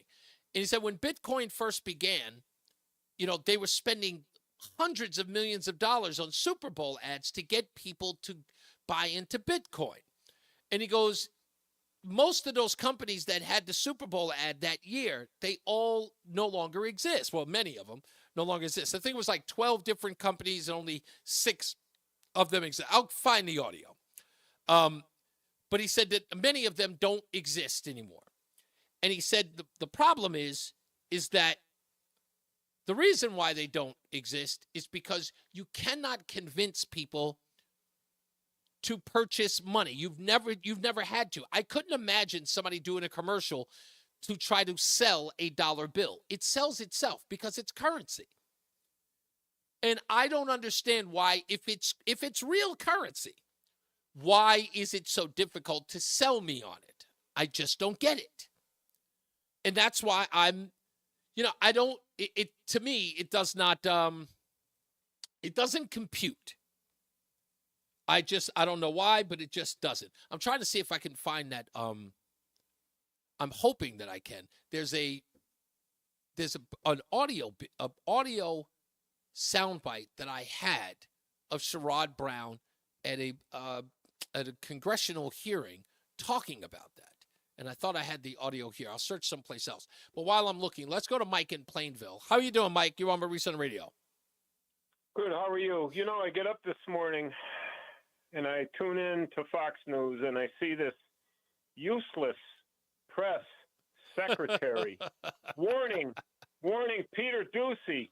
You need to be careful which questions you ask. Oh, my What? goodness. They would have thrown me out of the press room because I would have stood up and pointed right at her and said, why don't you, after all this time, I know it's difficult, start telling the truth, okay? Answer my question. Mm-hmm. And she turns around and warns a reporter. She said it was dangerous. Are you kidding me? For those of you who may have missed it, what he's talking about is Corinne Jean-Pierre was asked by Peter Doocy that, one day you guys are talking about how we need to tone down the rhetoric. We have a former president who's been shot at twice. Do you think it's okay to continue to use the word threat while we have a former president who's been shot? I'm paraphrasing. But Corinne Jean-Pierre responded to that by suggesting that Peter Doocy's question was far more dangerous than the administration, the current administration, calling their opposition a threat. And it was so indignant, I couldn't even believe what I was hearing. In fact, hold on. I think I have the audio. Go ahead. You respond while I put up the audio because I have it right here. And every day we find out something new. The deficiencies that existed, not just in Pennsylvania, but in Florida. I mean, that guy was there for 12 hours. Come on. Yeah, exactly. And he used the exact framing of the administration. I played this clip. Let me play this clip as well. Okay. Because you have a very, very good point here. It's a supercut where they're talking about Donald Trump, but they're talking about how he's a threat to how he is a threat, I should say. Donald Trump is a threat to the democracy. And it turns out that Ruth had posted on Twitter that exact quote. They continued to make that quote. Let me see if this is the audio here, because I was playing it yesterday. Let me see if this is it. I just don't even know why. No, this isn't. That's not the one. Let me play Corinne Jean-Pierre since I have that here. Let me play your exchange you're talking about. It's been only 2 days since somebody allegedly tried to kill Donald Trump again. And you're here at the podium in the White House briefing room calling him a threat. How many more assassination attempts on Donald Trump until the president and the vice president and you pick a different word to describe Trump other than threat? That's a legitimate question. You have the guy writing in his post and in his book that Donald Trump is a threat to democracy. He even writes in his book, you can go ahead and assassinate Donald Trump. He, by the way, includes himself in that assassination of, to Iran, saying assassinate him too. Why should Iran assassinate Ruth as well? Because Ruth voted for him in 2016. He was in essence saying, take my life too for picking somebody like Donald Trump. Here's Corinne Jean-Pierre's response.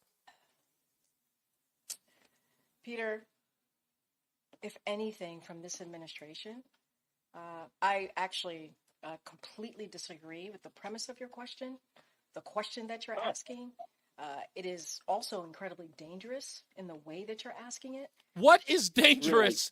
Really? What's dangerous about it? Yeah. What? You know what? They ought to go in there. In my world, go into the White House and arrest all these scumbags for being domestic terrorists, including that little, I can't use the word on the radio, press secretary. She's being a line up, single file, put on the jumpsuit. Let me play a little more of it, because again, her indignant response. First of all, I don't understand how anyone in the room turns around and says, "What do you do? You not understand the question?" Hold on, here's some more. Because American people are watching, and to say that from an administration who has consistently condemned political violence, from an administration where the president called the former president and was grateful that he was okay. I don't even think this is a disconnect. I just think disconnect. Oh my God, I think she's. You know what? I got to find the quote, but I love this quote. They say the most dangerous, ridiculous. The most dangerous person in the world are the stupid, because there's no reasoning with the stupid. And I think that she is categorically stupid. I think she is she is verifiably stupid. That she would think it was dangerous for Peter Doocy to call out the administration that just had their opponent shot at 2 times in 60 days and say that calling him a threat to democracy might be a bit tone deaf. These people think they can do anything. Yeah. Anytime, anywhere, any place, and lie to us and tell a reporter with a great reputation to basically sit down and shut up. Yeah. I'm so sick and tired of it. And I don't mind you. Listen, I totally get it, Mike, being outraged, because when I saw it, I couldn't believe it either. I was just like, it's insane. I don't know where they get these people. Oh, I know where they're from. They're from every Ivy League you could shake or throw a stick at. That's exactly where they are. Thanks for your time. Thank you. I appreciate you, Mike. Thank you for calling. Don't feel bad. It was actually perfect. Hey, I did tease something. I said I was going to play this earlier, but I forgot to, but I got caught up in the telephone calls. This is, let me find it, ABC News. They are bringing up debates. Where is that ABC? Oh, city manager, David Muir, telling Donald Trump, after Donald Trump just brings up they're eating the dogs, they're eating the cats, David Muir says this to Donald Trump during the debate. I just want to clarify here. You bring up Springfield, Ohio, and ABC News did reach out to the city manager there. He told us there had been no credible reports of specific claims of pets being harmed, injured, or abused by individuals. Again, no credible reports. Now, at a manager's meeting, there was a conversation back in March of this year. And it is, in fact, on March 12th of 2024. It's all over. And the gentleman who is talking, you're going to hear talking in the beginning, is talking directly to the city manager. Again, he said there was no credible. The man he's talking to is a credible witness. This is a guy he knows personally. They know each other. This is not some random citizen. They know each other. So credible would be somebody you know coming up to a city manager meeting and telling you what his neighbors are seeing, his neighbors are seeing, and directing that to the city manager.